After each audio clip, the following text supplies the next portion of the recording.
Hello everyone, welcome to Victor's Knowledge. This is Chinu Sharma, and today I am back with another important topic that is Union Budget 2022-23. So ਇਸ ਤੋਂ ਪਹਿਲਾਂ ਮੈਂ ਤੁਹਾਡੇ ਨਾਲ ਜਿਹੜਾ latest economic survey ਹੈ 2021-22 ਦਾ ਉਹ ਆਲਰੇਡੀ ਪੂਰੀ detail ਵਿੱਚ ਈਜ਼ੀਐਸਟ ਮੈਨਰ ਦੇ ਅੰਦਰ ਡਿਸਕਸ ਕਰ ਚੁੱਕੀ ਹਾਂ।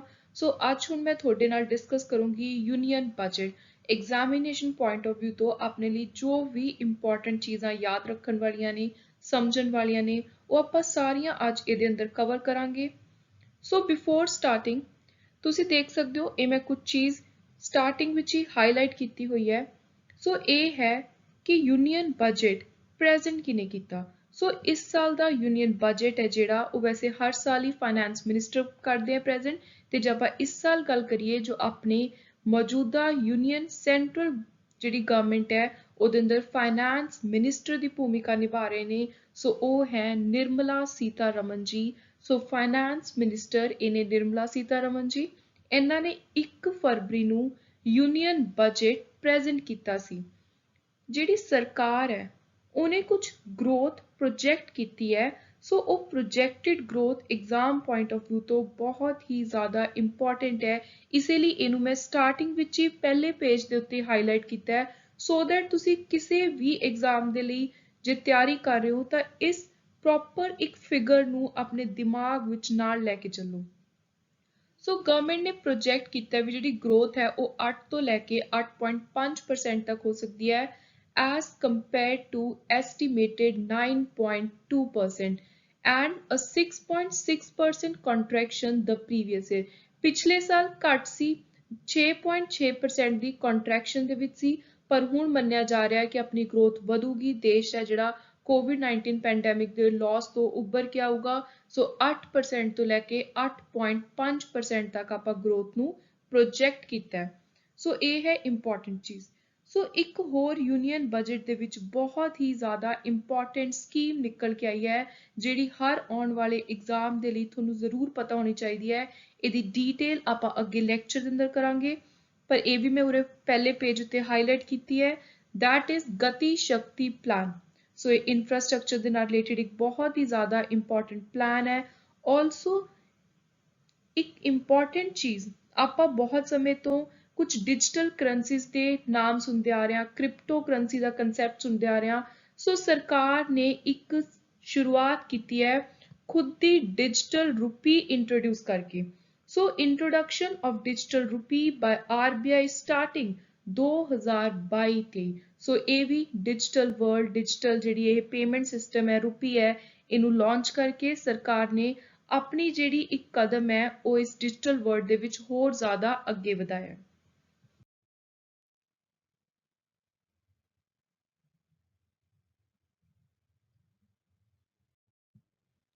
सो now starting with union budget. Union budget जिन्हों ਆਪਾਂ ਜੇ ਆਪਾਂ संविधान की गल करते हैं अपने कॉन्स्टिट्यूशन की, तो ਉਹਦੇ अंदर एनुअल फाइनैंशियल स्टेटमेंट का नाम दिता गया union budget.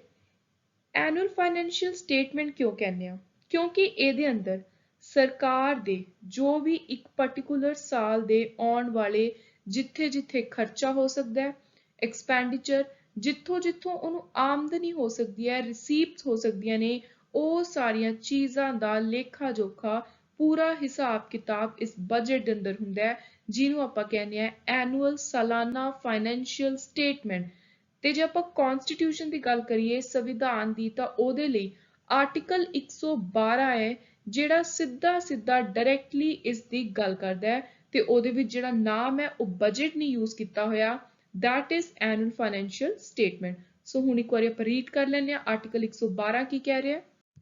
So Article 112 of the Constitution of India lays down that it is a statement of estimated expenditure जिन्ना आने वाले एक साल सरकार दा खर्चा हो सकता है।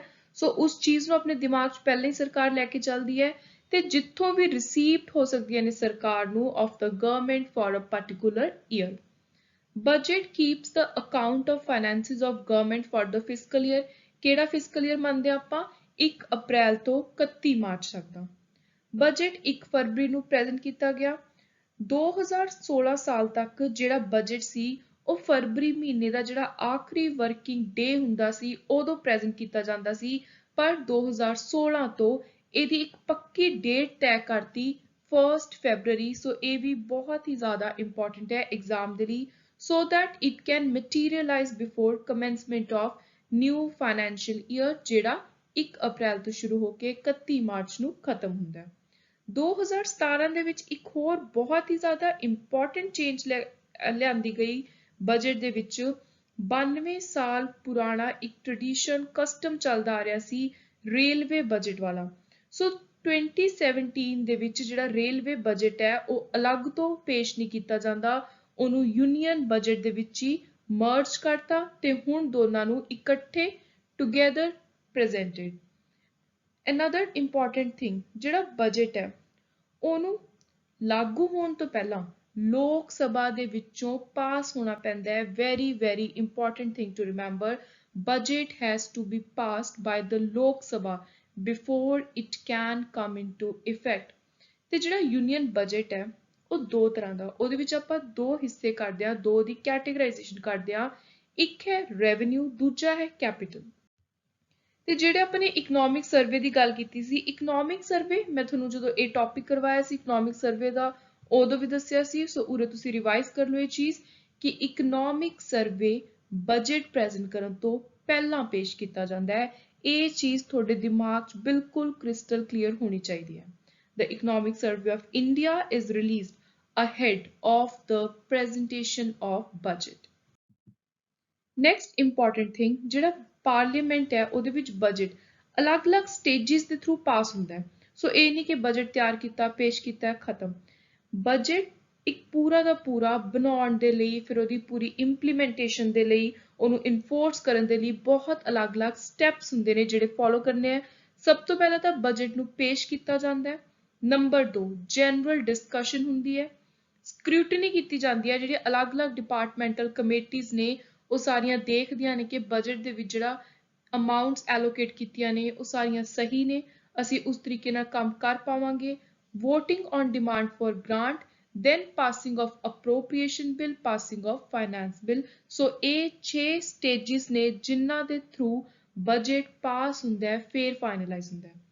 ਜਿਹੜੀ ਬਜਟ ਡਿਵੀਜ਼ਨ ਹੈ ਡਿਪਾਰਟਮੈਂਟ ਆਫ ਇਕਨੋਮਿਕ ਅਫੇਅਰ ਦੀ, ਜੋ ਫਾਈਨੈਂਸ ਮਿਨਿਸਟਰ ਦੇ ਅੰਦਰ ਕੰਮ ਕਰਦੀ ਹੈ, ਮੇਨ ਬਜਟ ਤਿਆਰ ਕਰਨ ਦੇ ਲਈ ਉਹ ਬਾਡੀ ਹੈ ਜੋ ਰਿਸਪੌਂਸਿਬਲ ਹੈ। ਸੋ ਇਹ ਨਾਮ ਵੀ ਤੁਹਾਨੂੰ ਐਗਜ਼ਾਮ ਦੇ ਲਈ ਜ਼ਰੂਰ ਪਤਾ ਹੋਣਾ ਚਾਹੀਦਾ ਹੈ, the budget division of the Department of Economic Affairs in the Ministry of Finance. So now let's come to our latest budget. So ਹੁਣ ਆਪਾਂ one by one ਦੇਖਾਂਗੇ ਇਹਦੇ ਅੰਦਰ ਮੇਨ ਕਿਹੜੀ ਚੀਜ਼ਾਂ ਨੂੰ ਫੋਕਸ ਕੀਤਾ ਗਿਆ, ਮੇਨ ਥੀਮ ਕਿਹੜਾ ਲੈ ਕੇ ਚੱਲ ਰਹੇ ਨੇ। ਸੋ ਜਿਹੜਾ ਯੂਨੀਅਨ ਬਜਟ ਹੈ 2022-23 ਦਾ, ਇਹ ਮੈਕਰੋ ਲੈਵਲ ਦੀ ਗਰੋਥ ਉੱਤੇ ਫੋਕਸ ਕਰ ਰਿਹਾ ਹੈ। ਸੋ ਇਹ ਆਪਣੇ ਨਾਲ ਕਹਿ ਰਿਹਾ ਕਿ ਮੈਂ ਮਾਈਕਰੋ ਇਕਨੋਮਿਕ ਲੈਵਲ ਦੀ ਜਿਹੜੀ ਲੋਕਾਂ ਦੇ ਮੇਨ ਵੈਲਫੇਅਰ ਦੀ, ਛੋਟੇ ਗਰਾਊਂਡ ਲੈਵਲ ਦਾ ਸਾਰਾ ਵੈਲਫੇਅਰ ਹੈ ਉਹਨੂੰ ਲੈ ਕੇ ਚੱਲੂ ਨਾਲ, ਪਰ ਉਹਦੇ ਥਰੂ ਚੱਲਦੇ ਹੋਏ ਮੇਨ ਜਿਹੜੀ ਓਵਰਆਲ ਵੱਡੇ ਬਿਗਰ ਲੈਵਲ ਦੀ ਇਕਨੋਮਿਕ ਗਰੋਥ ਦੇਖਣ ਦੀ ਗੱਲ ਕਰ ਰਿਹਾ ਹੈ ਇਸ ਸਾਲ ਦਾ budget. So union budget 2022-23 seeks to complement, so ਇਹ ਕਹਿ ਰਿਹਾ ਕਿ ਮੈਂ ਨਾਲ ਮਿਲਾ ਕੇ ਚੱਲਣਾ ਹੈ ਵੱਡੇ ਲੈਵਲ ਦੀ, ਜਿਹੜੀ ਆਪਣੀ ਕਾਰਪੋਰੇਟ ਵਰਲਡ, ਵੱਡੇ ਵੱਡੇ ਕੰਪਨੀਜ਼ ਦੀ ਗੱਲ ਕਰਦੇ ਆਪਾਂ, IT ਸੈਕਟਰ ਹੋ ਗਿਆ ਜਾਂ ਹੋਰ ਜਿੰਨੀ ਵੀ ਇੰਡਸਟਰੀਜ਼, ਜਿੰਨੀ ਵੀ ਮੈਕਰੋ ਇਕਨੋਮਿਕ ਲੈਵਲ ਦੀ ਗਰੋਥ ਹੈ, ਨਾਲ with a focus on micro economic level all inclusive welfare. So ਇਹਦਾ ਮਤਲਬ ਹੈ ਕਿ ਜਿਹੜੇ ਛੋਟੇ ਲੈਵਲ ਦੇ ਕੋਈ ਆਪਾਂ ਕਾਰਪੋਰੇਟ ਲੋਕਾਂ ਦੀ ਗੱਲ ਕਰ ਰਹੇ ਹਾਂ, ਜਾਂ ਕੋਈ ਸੈਲਫ ਇੰਪਲੋਇਡ ਵਰਕਰਸ ਨੇ, ਜਾਂ ਕੋਈ ਹੈਂਡੀਕ੍ਰਾਫਟ ਇੰਡਸਟਰੀਜ਼ ਵਾਲੇ ਨੇ, ਕੋਈ ਹੋਰ ਜਿੰਨੇ ਵੀ ਛੋਟੇ ਲੈਵਲ ਦੇ ਲੋਕ ਨੇ, ਉਹਨਾਂ ਦੀ ਆਪਾਂ ਨੇ ਆਲ ਇਨਕਲੂਸਿਵ ਵੈਲਫੇਅਰ ਦੀ ਗੱਲ ਕਰ ਰਹੇ ਹਾਂ ਉਰੇ।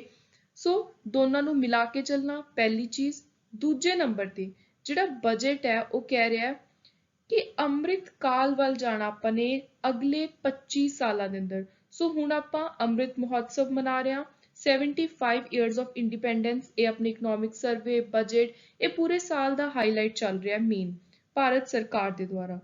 ਸੋ ਇੰਡੀਅਨ ਗਵਰਨਮੈਂਟ ਨੇ ਕਿਹਾ ਹੈ ਇਸ ਬਜਟ ਦੇ ਥਰੂ ਕਿ ਇੱਕ ਇੰਨੀ ਸਟਰੋਂਗ ਆਪਾਂ ਨੇ ਨੀਂਹ ਰੱਖਣੀ ਹੈ ਕਿ ਆਉਣ ਵਾਲੇ ਜਿਹੜੇ 25 ਸਾਲ ਨੇ ਉਹ ਸਾਰਿਆਂ ਨੂੰ ਯਾਦ ਰਹਿਣ। ਆਪਾਂ ਨੇ ਇੰਨੀ ਚੰਗੀ ਤਰ੍ਹਾਂ ਪੂਰੇ ਦੇਸ਼ ਦੀ upliftment करनी है, transformation करनी है. So the budget aims to lay a strong foundation to steer the Indian economy. देश ਦੀ ਆਰਥਿਕ ਹਾਲਤ ਨੂੰ ਆਪਾਂ ਨੇ ਇੰਨਾ ਜ਼ਿਆਦਾ strong ਕਰਨਾ ਹੈ towards Amrit Kal for the next 25 years from India at 75 years to India at 100. ਜਦੋਂ ਦੇਸ਼ ਨੂੰ 100 ਸਾਲ ਹੋ ਜਾਣਗੇ ਆਜ਼ਾਦ ਹੋਏ ਨੂੰ, ਉਦੋਂ ਦੇਸ਼ ਦੀ ਪੂਰੀ ਜਿਹੜੀ ਇੱਕ ਕਹਿ ਸਕਦੇ ਆਪਾਂ ਪਹਿਚਾਣ ਹੈ, ਪੂਰਾ ਉਹਦਾ ਆਊਟਲੁੱਕ ਹੈ, ਉਹ ਇੰਨਾ ਜ਼ਿਆਦਾ ਸਟਰੋਂਗ ਵਧੀਆ ਹੋਣਾ ਚਾਹੀਦਾ ਹੈ. ਸੋ ਇਸੇ ਆਊਟਲੁੱਕ ਨੂੰ 100 ਜਿਹੜਾ ਸਾਲ ਦਾ ਟਾਰਗੇਟ ਹੈ ਦੇਸ਼ ਦੀ ਆਜ਼ਾਦੀ ਦਾ 100ਵਾਂ ਸਾਲ ਹੋਊਗਾ, ਤੇ ਆਉਣ ਵਾਲੇ 25 ਸਾਲ ਉਹਦੇ ਵਿੱਚ ਬਹੁਤ ਹੀ ਜ਼ਿਆਦਾ ਇੰਪੋਰਟੈਂਟ ਰੋਲ ਪਲੇ ਕਰਨਗੇ. ਸੋ ਇਸੇ ਚੀਜ਼ ਨੂੰ ਦਿਮਾਗ ਵਿੱਚ ਰੱਖਦੇ ਹੋਏ ਯੂਨੀਅਨ ਬਜਟ ਨੇ ਮੇਨ ਫੋਕਸ ਕੀਤਾ ਹੈ ਕਿ ਇੰਡੀਆ ਦੀ ਜਿਹੜੀ ਇਕੋਨਮੀ ਹੈ ਉਹਨੂੰ ਆਪਾਂ ਨੇ ਕਿਵੇਂ ਮੈਕਰੋ ਤੇ ਮਾਈਕਰੋ ਲੈਵਲ ਨੂੰ ਇਕੱਠੇ ਚਲਾ ਕੇ ਆਪਾਂ ਨੇ ਗਰੋ ਕਰਨਾ ਹੈ. ਸੋ ਇਹ ਹੈ ਬੇਸਿਕ ਥੀਮ ਇਸ ਸਾਲ ਦੇ ਯੂਨੀਅਨ ਬਜਟ ਦਾ. ਜਿਹੜਾ ਬਜਟ ਹੈ ਉਹ 4 ਮੇਨ ਪਿਲਰਸ ਉੱਤੇ ਫੋਕਸ ਕਰ ਰਿਹਾ ਹੈ, ਤੇ ਜਿਹੜਾ ਪਹਿਲਾ ਪਿਲਰ ਹੈ ਇਹ ਮੈਂ ਤੁਹਾਨੂੰ ਸਟਾਰਟਿੰਗ ਵਿੱਚ ਹੀ ਜਿਹੜਾ ਆਪਣਾ ਬਿਲਕੁਲ ਇੰਟਰੋਡਕਟਰੀ ਪਾਰਟ ਸੀ ਇਸ ਲੈਕਚਰ ਦਾ ਉਹਦੇ ਅੰਦਰ ਵੀ ਦੱਸਿਆ ਸੀ, ਉਹ ਹੈ ਪ੍ਰਾਈਮ ਮਿਨਿਸਟਰ ਦੀ ਗਤੀ ਸ਼ਕਤੀ ਯੋਜਨਾ. ਦੂਜੀ ਇਨਕਲੂਸਿਵ ਡਿਵੈਲਪਮੈਂਟ, ਸਾਰਿਆਂ ਨੂੰ ਮਿਲਾ ਕੇ ਚੱਲਣ ਵਾਲੀ ਡਿਵੈਲਪਮੈਂਟ. ਤੀਜੀ productivity enhancement, sunrise opportunity. Food pharma ਜਿਹੜੀਆਂ ਇਹ ਇੰਡਸਟਰੀਜ਼ ਨੇ, ਫੂਡ ਪ੍ਰੋਡਕਸ਼ਨ ਇੰਡਸਟਰੀਜ਼ ਨੇ, ਇਹਨਾਂ ਵਿੱਚ ਜ਼ਿਆਦਾ growth. Then energy transition. Main ਚੀਜ਼ climate action, climate change, climate action, ਇਸ ਤਰ੍ਹਾਂ ਚੀਜ਼ਾਂ ਆਪਾਂ ਅੱਗੇ ਵੀ ਪੜਾਂਗੇ. ਕੋਈ ਵੀ ਤੁਸੀਂ ਦੇਖੋ ਇੰਟਰਨੈਸ਼ਨਲ ਲੈਵਲ ਤੇ ਕਾਨਫਰੰਸ ਹੁੰਦੀ ਹੈ, ਸਮਿਟ ਹੁੰਦਾ ਹੈ, ਉੱਥੇ ਹਰ ਦੇਸ਼ ਦਾ ਜਿਹੜਾ ਮੇਨ ਹੈਡ ਹੈ, ਜਿਵੇਂ ਇੰਡੀਆ ਨੂੰ ਜਦੋਂ ਪ੍ਰਾਈਮ ਮਿਨਿਸਟਰ ਨੇ ਵੀ ਰੀਸੈਂਟਲੀ COP ਦੇ ਵਿੱਚ ਜਿਹੜੀ ਕਾਨਫਰੰਸ ਆਫ ਪਾਰਟੀ ਹੁੰਦੀ ਹੈ ਉਹਦੇ ਵਿੱਚ ਰੈਪਰੈਜ਼ੈਂਟ ਕੀਤਾ ਸੀ, ਤਾਂ ਉੱਥੇ ਬਾਰ-ਬਾਰ ਦੇਸ਼ ਦੇ ਅੰਦਰ ਆਪਾਂ ਕਾਰਬਨ ਇਮਿਸ਼ਨ ਨੂੰ ਕਿਵੇਂ ਘਟਾ ਸਕਦੇ ਹਾਂ, 에ਅਰ ਪੋਲਿਊਸ਼ਨ ਨੂੰ ਕਿਵੇਂ ਕੰਟਰੋਲ ਕਰ ਸਕਦੇ ਹਾਂ, ਉਹ ਚੀਜ਼ਾਂ ਦੀ ਗੱਲ ਆਉਂਦੀ ਹੈ. ਕਿਉਂਕਿ ਜੇ ਆਪਾਂ ਆਉਣ ਵਾਲੇ 25 ਸਾਲਾਂ ਦੀ ਗੱਲ ਕਰਦੇ ਹਾਂ ਕਿ ਆਪਾਂ ਨੇ ਦੇਸ਼ ਦੇ 100ਵੇਂ ਆਜ਼ਾਦੀ ਦੇ ਸਾਲ ਤੱਕ ਪੂਰੀ ਇੱਕ ਪਹਿਚਾਣ, ਪੂਰੀ ਇੱਕ ਆਊਟਲੁੱਕ ਬਦਲਣੀ ਹੈ, ਉਹਦੇ ਲਈ ਮੇਨ ਜਿਹੜੀ ਚੀਜ਼ ਰੋਲ ਅਦਾ ਕਰਦੀ ਹੈ ਉਹ ਹੈ ਕਲਾਈਮੇਟ ਐਕਸ਼ਨ. ਸੋ ਕਲਾਈਮੇਟ ਵਾਤਾਵਰਣ ਜੇ ਆਪਾਂ ਸੰਭਾਲ ਕੇ ਰੱਖਾਂਗੇ ਤਾਂ ਹੀ ਆਪਾਂ ਆਉਣ ਵਾਲੇ ਸਾਲਾਂ ਦੇ ਵਿੱਚ ਗਰੋ ਕਰ ਪਾਵਾਂਗੇ. ਸੋ ਕਲਾਈਮੇਟ ਐਕਸ਼ਨ ਇਸ ਸਾਲ ਦੇ ਬਜਟ ਦਾ ਇੱਕ ਬਹੁਤ ਹੀ ਜ਼ਿਆਦਾ ਮੇਜਰ ਹਾਈਲਾਈਟ ਹੈ. ਇਹਦੇ ਅੰਦਰ ਮੈਂ ਤੁਹਾਨੂੰ ਜਿਹੜੇ ਵੀ ਪੁਆਇੰਟ ਕਰਵਾਉਂਗੀ ਉਹ ਤੁਸੀਂ ਬਹੁਤ ਧਿਆਨ ਦੇ ਨਾਲ ਸਮਝਣੇ ਆ ਤੇ ਯਾਦ ਕਰਨੇ ਆ. ਲਾਸਟ ਵਿੱਚ ਚੌਥਾ ਮੇਨ ਪਿਲਰ ਹੈ ਫਾਈਨੈਂਸਿੰਗ ਆਫ ਇਨਵੈਸਟਮੈਂਟ. ਜ਼ਿਆਦਾ ਤੋਂ ਜ਼ਿਆਦਾ ਇਨਵੈਸਟਮੈਂਟ ਉਹਨਾਂ ਦੇ ਲਈ ਜਿਹੜੇ ਛੋਟੇ ਵਪਾਰੀ ਨੇ, ਘੱਟ ਇੰਟਰਸਟ ਉੱਤੇ ਅਲੱਗ-ਅਲੱਗ ਸਕੀਮਸ ਦੇ ਥਰੂ ਫਾਈਨੈਂਸਿੰਗ ਹੈਲਪ ਕੀਤੀ ਜਾਊਗੀ, ਫਾਈਨੈਂਸ ਦਿੱਤੇ ਜਾਣਗੇ, ਲੋ ਇੰਟਰਸਟ ਰੇਟ ਦੇ ਉੱਤੇ ਲੋਨਸ ਦਿੱਤੇ ਜਾਣਗੇ, ਬਜਟਿੰਗ ਦੇ ਵਿੱਚ ਹੈਲਪ ਕਰਵਾਈ ਜਾਊਗੀ. ਬਾਕੀ ਜਿਹੜੇ ਬਿਗ ਕਾਰਪੋਰੇਟ ਸੈਕਟਰ ਵਾਲੇ ਨੇ ਉਹਨਾਂ ਨੂੰ ਵੀ ਪ੍ਰਾਈਵੇਟਾਈਜੇਸ਼ਨ ਦੇ ਵੱਲ ਜ਼ਿਆਦਾ ਲਿਆਂਦਾ ਜਾਊਗਾ. ਸੋ ਇਸ ਤਰੀਕੇ ਦੇ ਨਾਲ ਸਰਕਾਰ ਹੈ ਜਿਹੜੀ ਉਹ ਆਪ ਮੇਨ ਜਿਹੜੇ ਕੋਰ ਏਰੀਆਜ਼ ਨੇ ਉਹਨਾਂ ਉੱਤੇ ਫੋਕਸ ਕਰ ਪਾਊਗੀ. ਸੋ ਨੈਕਸਟ ਨੂੰ ਆਪਾਂ ਸਭ ਤੋਂ ਪਹਿਲਾਂ ਦੇਖ ਲੈਂਦੇ ਹਾਂ ਟੌਪ ਇਕਨੋਮਿਕ ਇੰਡੀਕੇਟਰ. ਕੋਈ ਵੀ ਆਉਣ ਵਾਲਾ ਐਗਜ਼ਾਮ ਹੈ, ਚਾਹੇ ਕੋਈ PPSC ਦੁਆਰਾ ਕੰਡਕਟ ਕੀਤਾ ਜਾਊਗਾ, UPSC the, for that matter any other exam, ਤੁਹਾਨੂੰ ਇੱਕ ਜਾਂ ਦੋ ਕੁਐਸਚਨ ਇਸੇ ਟੌਪਿਕ ਦੇ ਵਿੱਚੋਂ ਦੇਖਣ ਨੂੰ ਮਿਲਣਗੇ. ਡਾਇਰੈਕਟਲੀ ਉੱਥੇ ਤੁਹਾਨੂੰ ਪੁੱਛਿਆ ਜਾਊਗਾ ਕਿੰਨੀ ਪ੍ਰੋਜੈਕਟਡ GDP ਹੈ, ਰੈਪੋ ਰੇਟ ਕਿੰਨੀ ਹੈ as per union budget, then inflation ਦੀ ਕਿੰਨੀ, CPI ਇਨਫਲੇਸ਼ਨ ਦੀ ਕਿੰਨੀ ਪਰਸੈਂਟੇਜ ਰਹੀ ਹੈ. ਸੋ ਇਹ ਜਿਹੜੇ ਫਿਗਰਸ ਨੇ ਬਹੁਤ ਹੀ ਜ਼ਿਆਦਾ ਇੰਪੋਰਟੈਂਟ ਹੈ, ਤੁਸੀਂ ਇਹਨਾਂ ਨੂੰ ਬਾਰ-ਬਾਰ ਰਿਵਾਈਜ਼ ਕਰਨਾ ਹੈ, ਚਾਹੇ ਲਿਖ ਕੇ ਦੇਖੋ. ਤੁਹਾਨੂੰ ਇਹ ਜਿਹੜੇ ਨੰਬਰਸ ਨੇ ਐਸ ਸੱਚ ਨਿਊਮੈਰਿਕਸ ਨੇ ਬਿਲਕੁਲ ਟਿਪਸ ਤੇ ਹੋਣੇ ਚਾਹੀਦੇ ਆ. ਸੋ ਹੁਣ ਆਪਾਂ ਸਟਾਰਟ ਕਰਦੇ ਹਾਂ. ਇਹ ਆਪਾਂ ਨੇ ਸਟਾਰਟਿੰਗ ਵਿੱਚ ਵੀ ਮੈਂ ਤੁਹਾਨੂੰ ਦੱਸਿਆ ਸੀ ਜਦੋਂ ਇਸ ਟੌਪਿਕ ਦੀ ਸ਼ੁਰੂਆਤ ਕੀਤੀ ਸੀ, ਕਿਉਂਕਿ ਐਗਜ਼ਾਮ ਦੇ ਲਈ ਬਹੁਤ ਹੀ ਜ਼ਿਆਦਾ ਇੰਪੋਰਟੈਂਟ ਹੈ. That is GDP growth rate ਕਿੰਨੀ ਹੈ. ਜਿਹੜੀ ਪ੍ਰੋਜੈਕਟਡ GDP ਗਰੋਥ ਰੇਟ ਹੈ 2022-23 ਸਾਲ ਦੇ ਲਈ, ਜੋ ਸਰਕਾਰ ਦੀ ਪੂਰੀ ਕੋਸ਼ਿਸ਼ ਰਹਿਣ ਵਾਲੀ ਹੈ ਕਿ ਅਸੀਂ ਇਹਨੂੰ ਅਚੀਵ ਕਰਨਾ ਹੈ, ਉਹ ਹੈ 8 ਤੋਂ 8.5% ਦੀ. ਸੋ ਇਹ ਜਿਹੜੀ ਫਿਗਰ ਹੈ ਇਹ ਐਗਜ਼ਾਮ ਦੇ ਲਈ ਬਹੁਤ ਹੀ ਜ਼ਿਆਦਾ ਇੰਪੋਰਟੈਂਟ ਹੈ. ਦੈਨ ਡੈਫਿਸਿਟ, ਸਰਕਾਰ ਦਾ ਕੁੱਲ ਖਰਚਾ ਕਿੰਨਾ ਹੋਇਆ, ਉਹਦੇ ਜਦੋਂ ਆਪਾਂ ਇਨਕਮ ਮਾਈਨਸ ਕਰਦੇ ਆ ਤਾਂ ਇੱਕ ਜਿਹੜਾ ਡਿਫਰੈਂਸ ਨਿਕਲ ਕੇ ਆਉਂਦਾ ਉਹਦਾ ਨਾਮ ਹੁੰਦਾ ਹੈ ਫਿਸਕਲ ਡੈਫਿਸਿਟ. ਸੋ ਜਿਹੜਾ ਫਿਸਕਲ ਡੈਫਿਸਿਟ ਹੈ 2022-23 ਦਾ, that is estimated at 6.4% of GDP. Capital expenditure, capital ਚੀਜ਼ਾਂ ਉੱਤੇ ਖਰਚਾ ਜਿਹੜੀ ਸਰਕਾਰ ਨੂੰ ਲੌਂਗ ਟਰਮ ਦੇ ਵਿੱਚ ਵਾਪਸ ਮਿਲਦਾ, ਜਿਹਦਾ ਰਿਜ਼ਲਟ ਸਰਕਾਰ ਨੂੰ ਵੀ ਬੈਨੀਫਿਟ ਮਿਲਦਾ ਹੈ। ਸੋ ਉਸ ਤਰ੍ਹਾਂ ਦੇ ਜਿਹੜੇ ਕੈਪੀਟਲ ਐਕਸਪੈਂਡੀਚਰ ਨੇ ਉਹਨਾਂ ਦੇ ਵਿੱਚ ਕੈਪੀਟਲ ਆਊਟਲੇ ਜਿਹੜਾ ਬਜਟਰੀ ਆਊਟਲੇ ਰੱਖਿਆ ਹੈ, ਪੈਸਾ ਰਾਸ਼ੀ ਰੱਖੀ ਗਈ ਹੈ, ਉਹਦੇ ਵਿੱਚ ਬਹੁਤ ਹੀ ਜ਼ਿਆਦਾ ਸ਼ਾਰਪਲੀ ਇਨਕਰੀਜ਼ ਕੀਤਾ ਗਿਆ। ਸੋ 5.54% ਕਰੋੜ ਤੋਂ ਜਿਹੜੀ ਅਮਾਊਂਟ ਇਨਕਰੀਜ਼ ਕੀਤੀ ਹੈ that is 7.50 ਲੱਖ ਕਰੋੜ। ਸੋ 5.54 ਲੱਖ ਕਰੋੜ ਤੋਂ 7.50 ਲੱਖ ਕਰੋੜ ਕੀਤੀ ਗਈ ਹੈ ਫॉर द ईयर 2022-23। ਜੇ ਆਪਾਂ ਪਰਸੈਂਟੇਜ ਦੀ ਗੱਲ ਕਰੀਏ, ਤੁਹਾਨੂੰ ਐਗਜ਼ਾਮ ਵਿੱਚ ਕੱਲੀ ਪਰਸੈਂਟੇਜ ਵੀ ਪੁੱਛ ਸਕਦੇ ਨੇ, that is 35.4% increase. Repo rate, RBI ਨੇ ਜਿਹੜਾ ਆਪਣਾ ਟੌਪ ਏਪੈਕਸ ਬੈਂਕ ਹੈ ਇੰਡੀਆ ਦਾ, ਸੈਂਟਰਲ ਬੈਂਕ ਹੈ, ਰਿਜ਼ਰਵ ਬੈਂਕ ਆਫ ਇੰਡੀਆ, ਉਹਨੇ ਰੈਪੋ ਰੇਟ ਨੂੰ ਚੇਂਜ ਨਹੀਂ ਕੀਤਾ, ਉਹ ਰੱਖੀ ਹੈ 4% ਹੀ। ਮਈ 2020 ਤੋਂ ਇਹ 4% ਹੀ ਚੱਲ ਰਹੀ ਹੈ। ਰੈਪੋ ਰੇਟ ਬਾਰ-ਬਾਰ ਐਗਜ਼ਾਮ ਵਿੱਚ ਪੁੱਛੀ ਜਾਂਦੀ ਹੈ, ਸਪੈਸ਼ਲੀ ਜਿਹੜੇ ਸਟੂਡੈਂਟ ਪੀਪੀਐਸਸੀ ਦੇ ਐਗਜ਼ਾਮ ਦੀ ਤਿਆਰੀ ਕਰ ਰਹੇ ਨੇ, ਚਾਹੇ ਨਾਇਬ ਤਹਿਸੀਲਦਾਰ ਦਾ ਐਗਜ਼ਾਮ ਹੈ, ਕੋਆਪਰੇਟਿਵ ਇੰਸਪੈਕਟਰ ਦਾ ਐਗਜ਼ਾਮ ਹੈ, ਇਸ ਤਰ੍ਹਾਂ ਦੇ ਰੇਟ ਤੁਹਾਨੂੰ ਜ਼ਰੂਰ ਐਗਜ਼ਾਮ 'ਚ ਦੇਖਣ ਨੂੰ ਮਿਲਣਗੇ। FDI foreign direct investment, net FDI inflow ਹੈ ਜਿਹੜਾ that is $24.7 billion for April-November 2021। ਸੋ ਜੇ ਆਪਾਂ ਪਹਿਲਾਂ ਦੀ ਗੱਲ ਕਰੀਏ, ਪਿਛਲੇ ਸਾਲ ਦੀ 2020 ਦਾ ਜਿਹੜਾ ਇੱਕ ਪੀਰੀਅਡ ਸੀ ਉਹਦੇ ਵਿੱਚ 29.5% ਸੀ। ਸੋ ਹੁਣ ਹੈ 24.7 ਬਿਲੀਅਨ।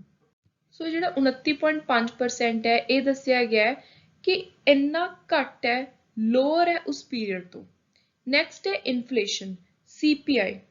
ਜਿਹੜੀ CPI ਇਨਫਲੇਸ਼ਨ ਹੈ ਇਹ ਐਵਰੇਜ ਹੈ 5.2%। ਇਹ ਫਿਗਰ ਵੀ ਬਹੁਤ ਹੀ ਜ਼ਿਆਦਾ ਇੰਪੋਰਟੈਂਟ ਹੈ। ਜਦੋਂ ਕੋਈ ਖਾਣ ਵਾਲੀਆਂ ਚੀਜ਼ਾਂ ਦੇ ਵੀ ਰੇਟ ਵੱਧਦੇ ਨੇ, ਕੋਈ ਆਪਣੇ ਫਿਊਲਸ ਦੇ ਰੇਟ ਵੱਧਦੇ ਨੇ, ਪੈਟਰੋਲ ਦੇ, ਡੀਜ਼ਲ ਦੇ, ਤਾਂ ਉਹ ਸਾਰੀਆਂ ਚੀਜ਼ਾਂ ਨੇ ਜਿਹੜੀਆਂ ਮੇਨ CPI ਉੱਤੇ ਅਫੈਕਟ ਕਰਦੀਆਂ ਨੇ। ਸੋ ਉਹ ਹੈ 5.2%। ਤੇ ਲਾਸਟ ਇਕਨੋਮਿਕ ਇੰਡੀਕੇਟਰ ਹੈ ਮਰਕੈਂਡਾਈਜ਼ ਐਕਸਪੋਰਟ। ਸੋ ਇਹ ਵਧੇ ਨੇ, ਐਕਸਪੈਂਡ ਹੋਏ ਨੇ 49.7% to $301.4 billion। very important figure to remember। So next ਹੁਣ ਆਪਾਂ ਸਟਾਰਟ ਕਰ ਰਹੇ ਹਾਂ 1 by 1 ਟੌਪਿਕਸ ਦੇ ਅੰਦਰ ਮੇਨ ਕਿਹੜੀਆਂ ਗੱਲਾਂ ਹਾਈਲਾਈਟ ਹੋ ਰਹੀਆਂ ਨੇ ਯੂਨੀਅਨ ਬਜਟ ਦੇ ਅੰਦਰ। ਸੋ ਸਭ ਤੋਂ ਪਹਿਲਾਂ ਟੈਕਸੇਸ਼ਨ, ਇਹਦੇ ਵਿੱਚ ਮਿਡਲ ਕਲਾਸ ਨੂੰ ਸਪੈਸ਼ਲੀ ਕੋਈ ਵੀ ਰਿਲੀਫ ਨਹੀਂ ਮਿਲਿਆ ਹੈ। ਜੇ ਆਪਾਂ ਪਰਸਨਲ ਇਨਕਮ ਦੀ ਗੱਲ ਕਰੀਏ ਤਾਂ ਪਰਸਨਲ ਇਨਕਮ ਟੈਕਸ ਸਲੈਬ ਦੇ ਵਿੱਚ ਕੋਈ ਵੀ ਚੇਂਜ ਨਹੀਂ ਹੈ। ਸਭ ਤੋਂ ਪਹਿਲਾਂ ਤਾਂ ਤੁਸੀਂ ਇਸ ਪੁਆਇੰਟ ਨੂੰ ਹਾਈਲਾਈਟ ਕਰ ਲਓ। ਉਸ ਤੋਂ ਬਾਅਦ ਜੋ ਮੈਂ ਤੁਹਾਨੂੰ ਸਟਾਰਟਿੰਗ ਵਿੱਚ ਵੀ ਦੱਸਿਆ ਸੀ ਕਿ ਸਰਕਾਰ ਨੇ ਜਿਹੜੀਆਂ ਅੱਜ ਕੱਲ੍ਹ ਪ੍ਰਾਈਵੇਟ ਪਲੈਟਫਾਰਮਸ ਚੱਲ ਰਹੇ ਨੇ, ਡਿਜੀਟਲ ਕਰੰਸੀਜ਼ ਚੱਲ ਰਹੀਆਂ ਨੇ, ਉਹਨਾਂ ਨੂੰ ਦੇਖਦੇ ਹੋਏ ਇੱਕ ਵਰਚੁਅਲ ਡਿਜੀਟਲ ਐਸੈਟ ਲਾਂਚ ਕੀਤਾ ਹੈ। ਸਰਕਾਰ ਨੇ ਪ੍ਰਪੋਜ਼ ਕੀਤਾ ਹੈ ਕਿ ਉਹ ਆਉਣ ਵਾਲੇ ਸਮੇਂ ਦੇ ਵਿੱਚ ਡਿਜੀਟਲ ਰੁਪੀ ਇਸ਼ੂ ਕਰੂਗੀ, ਜਿਹਨੂੰ ਸੈਂਟਰਲ ਬੈਂਕ ਡਿਜੀਟਲ ਕਰੰਸੀ ਦਾ ਨਾਮ ਵੀ ਦਿੱਤਾ ਜਾਊਗਾ। ਇਹ ਜਿਹੜੀ ਰੈਗੂਲੇਟ ਹੋਊਗੀ ਉਹ ਰਿਜ਼ਰਵ ਬੈਂਕ ਆਫ ਇੰਡੀਆ ਦੇ ਅਕੋਰਡਿੰਗ ਹੀ ਰੈਗੂਲੇਟ ਕੀਤੀ ਜਾਊਗੀ ਤੇ ਇਹ ਲਾਂਚ ਹੋ ਜੂਗੀ 2022-23 ਸਾਲ ਦੇ ਅੰਦਰ। ਐਡੀਸ਼ਨਲੀ ਜਿਹੜਾ ਬਜਟ ਹੈ ਉਹਨੇ ਕਿਹਾ ਕਿ ਜਿੰਨੀਆਂ ਵੀ ਇਹ ਕਰੰਸੀਜ਼ ਨੇ, ਇਹ ਡਿਜੀਟਲ ਕਰੰਸੀਜ਼ ਨੇ, ਇਹਨਾਂ ਉੱਤੇ ਟੈਕਸ ਲੱਗੂਗਾ 30% ਦਾ। ਚਾਹੇ ਕਿਸੇ ਨੂੰ ਉਹਦੇ ਤੋਂ ਫਾਇਦਾ ਹੋ ਰਿਹਾ, ਨੁਕਸਾਨ ਹੋ ਰਿਹਾ, it does not matter, you have to pay a tax of 30% on virtual asset। ਜੇ ਕੋਈ ਵੀ ਇਹ ਵਰਚੁਅਲ ਅਸੈਟ ਖਰੀਦ ਰਿਹਾ, ਇਹ ਡਿਜੀਟਲ ਰੁਪੀ ਖਰੀਦ ਰਿਹਾ, ਤਾਂ ਉਹਨੂੰ ਉਹਦੇ ਉੱਤੇ 30% ਟੈਕਸ ਦੇਣਾ ਪਊਗਾ। ਇਹ ਜਿਹੜਾ ਨੰਬਰ ਹੈ ਇਹ ਬਹੁਤ ਹੀ ਜ਼ਿਆਦਾ ਇੰਪੋਰਟੈਂਟ ਹੈ। ਸੋ ਇਹਦਾ ਮੇਨ ਮਕਸਦ ਹੈ ਸਰਕਾਰ ਦਾ ਕਿ ਜਿਹੜਾ ਪ੍ਰਾਈਵੇਟ ਕ੍ਰਿਪਟੋ ਕਰੰਸੀਜ਼ ਨੇ, ਨਾਨ ਫੰਜੀਬਲ ਟੋਕਨਸ ਨੇ, ਉਹਨਾਂ ਦੀ ਟ੍ਰੇਡਿੰਗ ਨੂੰ ਲੀਗਲਾਈਜ਼ ਕੀਤਾ ਜਾਵੇ, ਇਫੈਕਟਿਵਲੀ ਲੈਜੀਟਿਮਾਈਜ਼ ਕੀਤਾ ਜਾਵੇ। ਉਸ ਤੋਂ ਬਾਅਦ ਇੱਕ TDS 1% ਦਾ ਲਿਵਾਈ ਕੀਤਾ ਜਾਊਗਾ। ਕੋਈ ਵੀ ਟ੍ਰਾਂਜੈਕਸ਼ਨ ਜਿਹੜੇ ਪਾਰਟਿਕੂਲਰ ਥ੍ਰੈਸ਼ਹੋਲਡ ਤੋਂ ਉੱਪਰ ਜਾਣਗੀਆਂ, ਕੋਈ ਵੀ ਡਿਡਕਸ਼ਨ ਐਗਜ਼ੰਪਸ਼ਨ ਇਹਦੇ ਵਿੱਚ ਅਲਾਉਡ ਨਹੀਂ ਹੋਊਗੀ।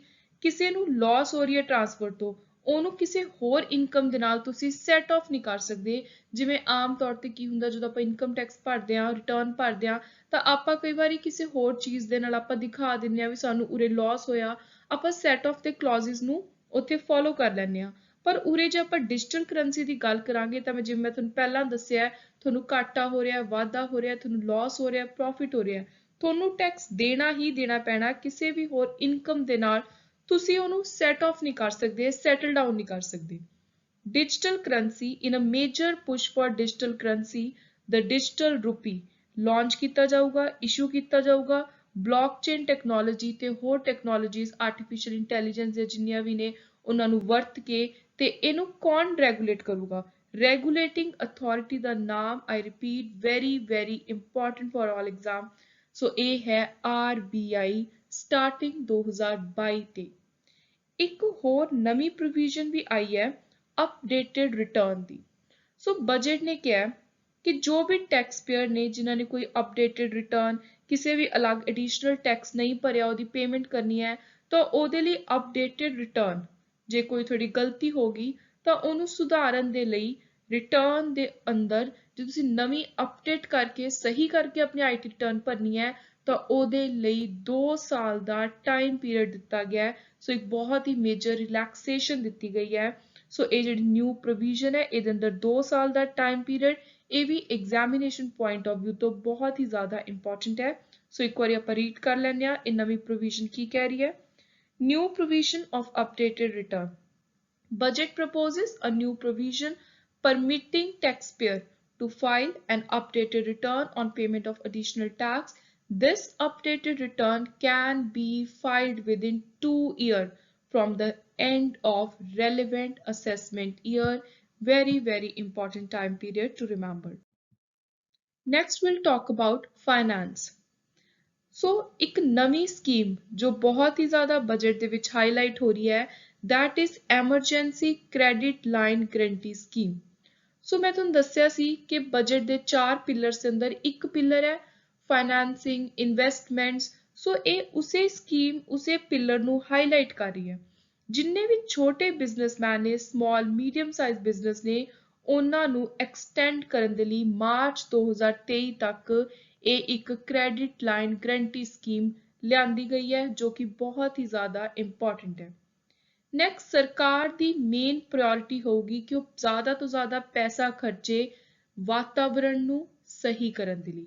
ਸੋ ਐਨਰਜੀ ਟ੍ਰਾਂਜੀਸ਼ਨ ਤੇ ਕਲਾਈਮੇਟ ਐਕਸ਼ਨ ਦੇ ਲਈ ਵੀ finance properly time to time funds allocate ਕੀਤੇ ਜਾਣਗੇ। Then public issue of life insurance corporation, ਇਹਨੂੰ ਵੀ ਆਪਾਂ ਜਲਦੀ ਐਕਸਪੈਕਟ ਕਰ ਸਕਦੇ ਹਾਂ। Initiatives from last year budget have been provided adequate allocation in this budget. Special Economic Zone Act ਨੂੰ ਇੱਕ ਨਵੀਂ ਲੈਜਿਸਲੇਸ਼ਨ ਦੇ ਨਾਲ ਰਿਪਲੇਸ ਕੀਤਾ ਜਾਊਗਾ। ਸੋ ਜਿਹੜਾ ਆਪਾਂ ਬਾਰ-ਬਾਰ SEZs ਦੀ ਗੱਲ ਕਰਦੇ ਹਾਂ, ਹੁਣ ਇਹਨਾਂ ਨੂੰ ਰਿਪਲੇਸ ਕਰਕੇ ਜਲਦੀ ਹੀ ਇੱਕ ਨਵਾਂ ਐਕਟ ਲਿਆਂਦਾ ਜਾਊਗਾ। ਉਸ ਤੋਂ ਬਾਅਦ ਬੈਂਕਰਪਸੀ ਕੋਡ, ਜਿਹਦੇ ਵਿੱਚ ਟਾਈਮ ਟੂ ਟਾਈਮ ਅਮੈਂਡਮੈਂਟ ਆਉਂਦੀਆਂ ਨੇ, ਉਹਦੇ ਅੰਦਰ ਜਿਹੜਾ ਤਰੀਕਾ ਹੈ, ਕਿਸੇ ਵੀ ਵੱਡੀ ਆਰਗੇਨਾਈਜੇਸ਼ਨ ਦਾ ਕੋਈ ਦਿਵਾਲੀਆ ਨਿਕਲ ਜਾਂਦਾ ਹੈ, ਕੋਈ ਇਨਸੋਲਵੈਂਸੀ ਹੋ ਜਾਂਦੀ ਹੈ, ਉਸ ਚੀਜ਼ ਨੂੰ ਦੇਖਣ ਦੇ ਲਈ ਕਿ ਕੋਈ ਫਰਾਡ ਕਰਕੇ ਭਾਰਤ ਦੇ ਵਿੱਚੋਂ ਭੱਜ ਨਾ ਜਾਵੇ। ਸੋ ਇਹ ਜਿੰਨੀਆਂ ਵੀ ਬੈਂਕਰਪਸੀ, ਇਨਸੋਲਵੈਂਸੀ ਦੀਆਂ ਗੱਲਾਂ ਹੁੰਦੀਆਂ ਨੇ, ਇਹਨਾਂ ਦਾ ਜਿਹੜਾ ਇੱਕ ਡਿਸੀਜਨ ਦਾ ਸਮਾਂ ਹੈ ਉਹਨੂੰ ਹੋਰ ਜ਼ਿਆਦਾ ਸਪੀਡ ਅਪ ਕਰਨ ਦਾ, ਤੇਜ਼ ਕਰਨ ਦਾ ਇੱਕ ਨਵੀਂ ਚੇਂਜ ਲਿਆਂਦੀ ਗਈ ਹੈ ਇਸ ਕੋਡ ਦੇ ਅੰਦਰ। ਸੋ ਜਿਹਦੇ ਨਾਲ ਇਹ ਰੈਜ਼ੋਲੂਸ਼ਨ ਪ੍ਰੋਸੈਸ ਹੈ ਉਹਨੂੰ ਤੇਜ਼ ਕੀਤਾ ਜਾ ਸਕੇ। To amend bankruptcy code to speed up resolution process, aims to lower winding up of company. ਕੋਈ ਕੰਪਨੀ ਬਿਲਕੁਲ ਹੀ ਲਾਸ ਵਿੱਚ ਚਲੇਗੀ, ਘਾਟੇ ਚਲੇਗੀ, ਹੁਣ ਉਹਨੂੰ ਤੁਸੀਂ ਵਾਈਂਡ ਅਪ ਕਰਨਾ ਹੈ। ਸੋ ਵਾਈਂਡ ਅਪ ਕਰਨ ਦੇ ਲਈ ਜਿਹੜਾ ਟਾਈਮ ਪੀਰੀਅਡ ਹੈ ਉਹ ਪਹਿਲਾਂ ਸੀ 2 ਸਾਲ ਦਾ, ਹੁਣ ਉਹਨੂੰ ਘਟਾ ਕੇ ਕਰਤਾ 6 ਮਹੀਨੇ ਦਾ।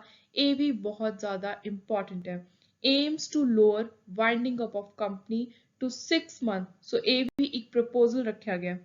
Then long-term capital gain surcharge ਜਿਹੜੀ amount cap ਰੱਖੀ ਗਈ ਹੈ, that is 15%, very very important. Next is infrastructure project. So ਹੁਣ ਜਦੋਂ ਆਪਾਂ infrastructure projects ਦੀ ਗੱਲ ਕਰਦੇ ਹਾਂ ਤਾਂ ਸਰਕਾਰ ਨੇ ਜਿਹੜੇ ਵੱਡੇ ਲੈਵਲ ਦੇ ਪ੍ਰੋਜੈਕਟਸ ਨੇ, ਵੱਡੇ ਲੈਵਲ ਦੇ infrastructure projects ਨੇ, ਉਹਨਾਂ ਦੇ ਲਈ ਹੁਣ ਆਪਾਂ ਦੇਖ ਲੈਂਦੇ ਹਾਂ ਕਿਹੜੇ-ਕਿਹੜੇ ਪ੍ਰੋਜੈਕਟ ਦੇ ਲਈ ਕਿੰਨੇ-ਕਿੰਨੇ ਪੈਸੇ ਐਲੋਕੇਟ ਕੀਤੇ ਨੇ, ਜੋ ਐਗਜ਼ਾਮਸ ਦੇ ਲਈ ਬਹੁਤ ਹੀ ਜ਼ਿਆਦਾ ਇੰਪੋਰਟੈਂਟ ਹੈ। ਤੇ ਡਾਇਰੈਕਟਲੀ ਤੁਸੀਂ ਜ਼ਿਆਦਾ ਟੈਕਨੀਕਲ ਉਹਦੇ ਵਿੱਚ ਨਹੀਂ ਜਾਣਾ, ਸਿੱਧਾ ਤੁਹਾਨੂੰ ਪੇਪਰ ਦੇ ਵਿੱਚ ਇਹ ਅਮਾਊਂਟਸ ਉੱਤੇ ਵੀ ਕਿਹੜੀ ਸਕੀਮ ਨੇ ਕਿੰਨੇ ਪੈਸੇ ਦੀ ਲਾਗਤ ਰੱਖੀ ਗਈ ਹੈ ਉਹੀ ਬਜਟ ਦੇ ਵਿੱਚੋਂ ਕੁਐਸਚਨ ਬਣਦੇ ਨੇ। ਸੋ ਤੁਸੀਂ ਡਾਇਰੈਕਟਲੀ ਇਹ ਜਿਹੜੇ ਮੇਨ ਹਾਈਲਾਈਟਡ ਪੁਆਇੰਟਸ ਨੇ ਇਹਨਾਂ ਉੱਤੇ ਹੀ ਫੋਕਸ ਕਰਨਾ। So now let's look into the amounts. In big infrastructure project, the government has proposed allocating 60,000 crore to Nal Se Jal scheme. Number 1, 5 river link project alag-alag states which ਤੀਜੇ ਨੰਬਰ ਤੇ 48,000 crore for PM housing scheme, boosting infrastructure development. North east ਜਿਹੜਾ area ਹੈ ਉੱਥੇ infrastructure development ਨੂੰ ਜ਼ਿਆਦਾ ਤੋਂ ਜ਼ਿਆਦਾ ਬੂਸਟ ਕਰਨਾ ਹੈ। ਸੋ ਇਹ ਪਹਿਲਾਂ ਤਾਂ ਬਿਗ ਇਨਫਰਾਸਟ੍ਰਕਚਰ ਪ੍ਰੋਜੈਕਟ, ਜਿਹੜੇ ਵੱਡੇ ਲੈਵਲ ਦੇ ਪ੍ਰੋਜੈਕਟ ਲਗਾਏ ਜਾਣਗੇ, ਉਹਨਾਂ ਦੀ ਗੱਲ ਹੋ ਗਈ। ਅਗਲੀ ਗੱਲ ਹੋ ਰਹੀ ਹੈ transport. 400 energy efficient trains manufacture ਕੀਤੀਆਂ ਜਾਣਗੀਆਂ ਅਗਲੇ 3 ਸਾਲਾਂ ਦੇ ਅੰਦਰ। ਜਿਹੜਾ ਨੈਸ਼ਨਲ ਹਾਈਵੇ ਨੈਟਵਰਕ ਹੈ ਉਹਨੂੰ ਵਧਾਉਣਾ, 25,000 ਹੋਰ ਕਿਲੋਮੀਟਰ ਦੀਆਂ ਜਿਹੜੇ ਨੈਸ਼ਨਲ ਹਾਈਵੇਜ਼ ਨੇ ਉਹ ਤਿਆਰ ਕਰਨੇ ਨੇ 2022-23 ਸਾਲ ਦੇ ਅੰਦਰ। ਇੱਕ ਬੈਟਰੀ ਸਵਾਪਿੰਗ ਪਾਲਿਸੀ ਤਿਆਰ ਕਰਨੀ ਹੈ। ਬੈਟਰੀ ਸਵਾਪਿੰਗ ਪਾਲਿਸੀ ਦਾ ਮਤਲਬ ਹੈ ਕਿ ਜਿੰਨੇ ਵੀ ਈਵੀ ਚਾਰਜਿੰਗ ਸਟੇਸ਼ਨ ਨੇ ਆਟੋਮੋਬਾਈਲਸ ਨੂੰ, ਸੋ ਉਹਨਾਂ ਨੂੰ ਪੂਰਾ ਐਨਕਰੇਜ ਕੀਤਾ ਜਾਊਗਾ ਕਿ ਉਹ ਸਹੀ ਤਰੀਕੇ ਨਾਲ ਚੱਲ ਸਕਣ। Battery swapping policy to allow EV charging station for automobile. ਇਹਦਾ ਮੇਨ ਮਕਸਦ ਹੈ ਕਿ ਜਿਹੜੇ ਹੁਣ ਆਪਾਂ ਪੈਟਰੋਲ ਡੀਜ਼ਲ ਫਿਊਲਸ ਦੀ ਗੱਲ ਕਰਦੇ ਹਾਂ, ਸੋ ਉਸ ਚੀਜ਼ ਨੂੰ ਰਿਪਲੇਸ ਕਰਕੇ ਜ਼ਿਆਦਾ ਤੋਂ ਜ਼ਿਆਦਾ electronic devices, electronic transport vehicles ਨੂੰ ਲੋਕ ਐਨਕਰੇਜ ਕਰਨ। Then private sector will be encouraged to create sustainable and innovative business model for battery and energy as a service, improving efficiency in EV ecosystem। ਸੋ ਇਹ ਜਿਹੜਾ ਕੰਮ ਸੌਂਪਿਆ ਗਿਆ ਉਹਦੇ ਲਈ ਪ੍ਰਾਈਵੇਟ ਸੈਕਟਰ ਨੂੰ ਮੇਨ ਕਿਹਾ ਗਿਆ ਹੈ ਕਿ ਤੁਹਾਨੂੰ ਆਉਣ ਵਾਲੇ ਸਮੇਂ ਦੇ ਵਿੱਚ ਇਹੋ ਜਿਹੇ ਬਿਜ਼ਨਸ ਮਾਡਲਸ ਲੈ ਕੇ ਆਉਣਗੇ। ਆਪਣੀ ਤੁਸੀਂ ਇਸ ਤਰੀਕੇ ਦੇ ਨਾਲ ਕ੍ਰੀਏਟੀਵਿਟੀ ਦਿਖਾਉਣੀ ਹੈ, ਇੱਕ ਇਨੋਵੇਸ਼ਨ ਦਿਖਾਉਣੀ ਹੈ ਕਿ ਜ਼ਿਆਦਾ ਤੋਂ ਜ਼ਿਆਦਾ ਜਿਹੜਾ ਟਰਾਂਸਪੋਰਟੇਸ਼ਨ ਸਿਸਟਮ ਹੈ ਉਹਨੂੰ ਆਪਾਂ ਰਿਪਲੇਸ ਕਰਕੇ ਬੈਟਰੀ ਤੇ એનર્ਜੀ ਦੀ ਸਰਵਿਸ ਉਹਦੇ ਅੰਦਰ ਇਨਕਲੂਡ ਕਰ ਸਕੀਏ। ਨੈਕਸਟ ਹੈ ਟੈਲੀਕਾਮ। ਸਰਕਾਰ 5G ਆਕਸ਼ਨ ਬੋਲੀ ਲਗਾਊਗੀ 5G ਦੀ ਕੰਡਕਟ ਕਰਨ ਦੇ ਲਈ 2022 ਦੇ ਵਿੱਚ। So moving further with our most important infrastructure scheme and main highlight of this whole budget. So ਇਸ budget ਦਾ ਇੱਕ main highlight ਹੈ ਉਹ ਹੈ National Master Plan for World Class Modern Infrastructure।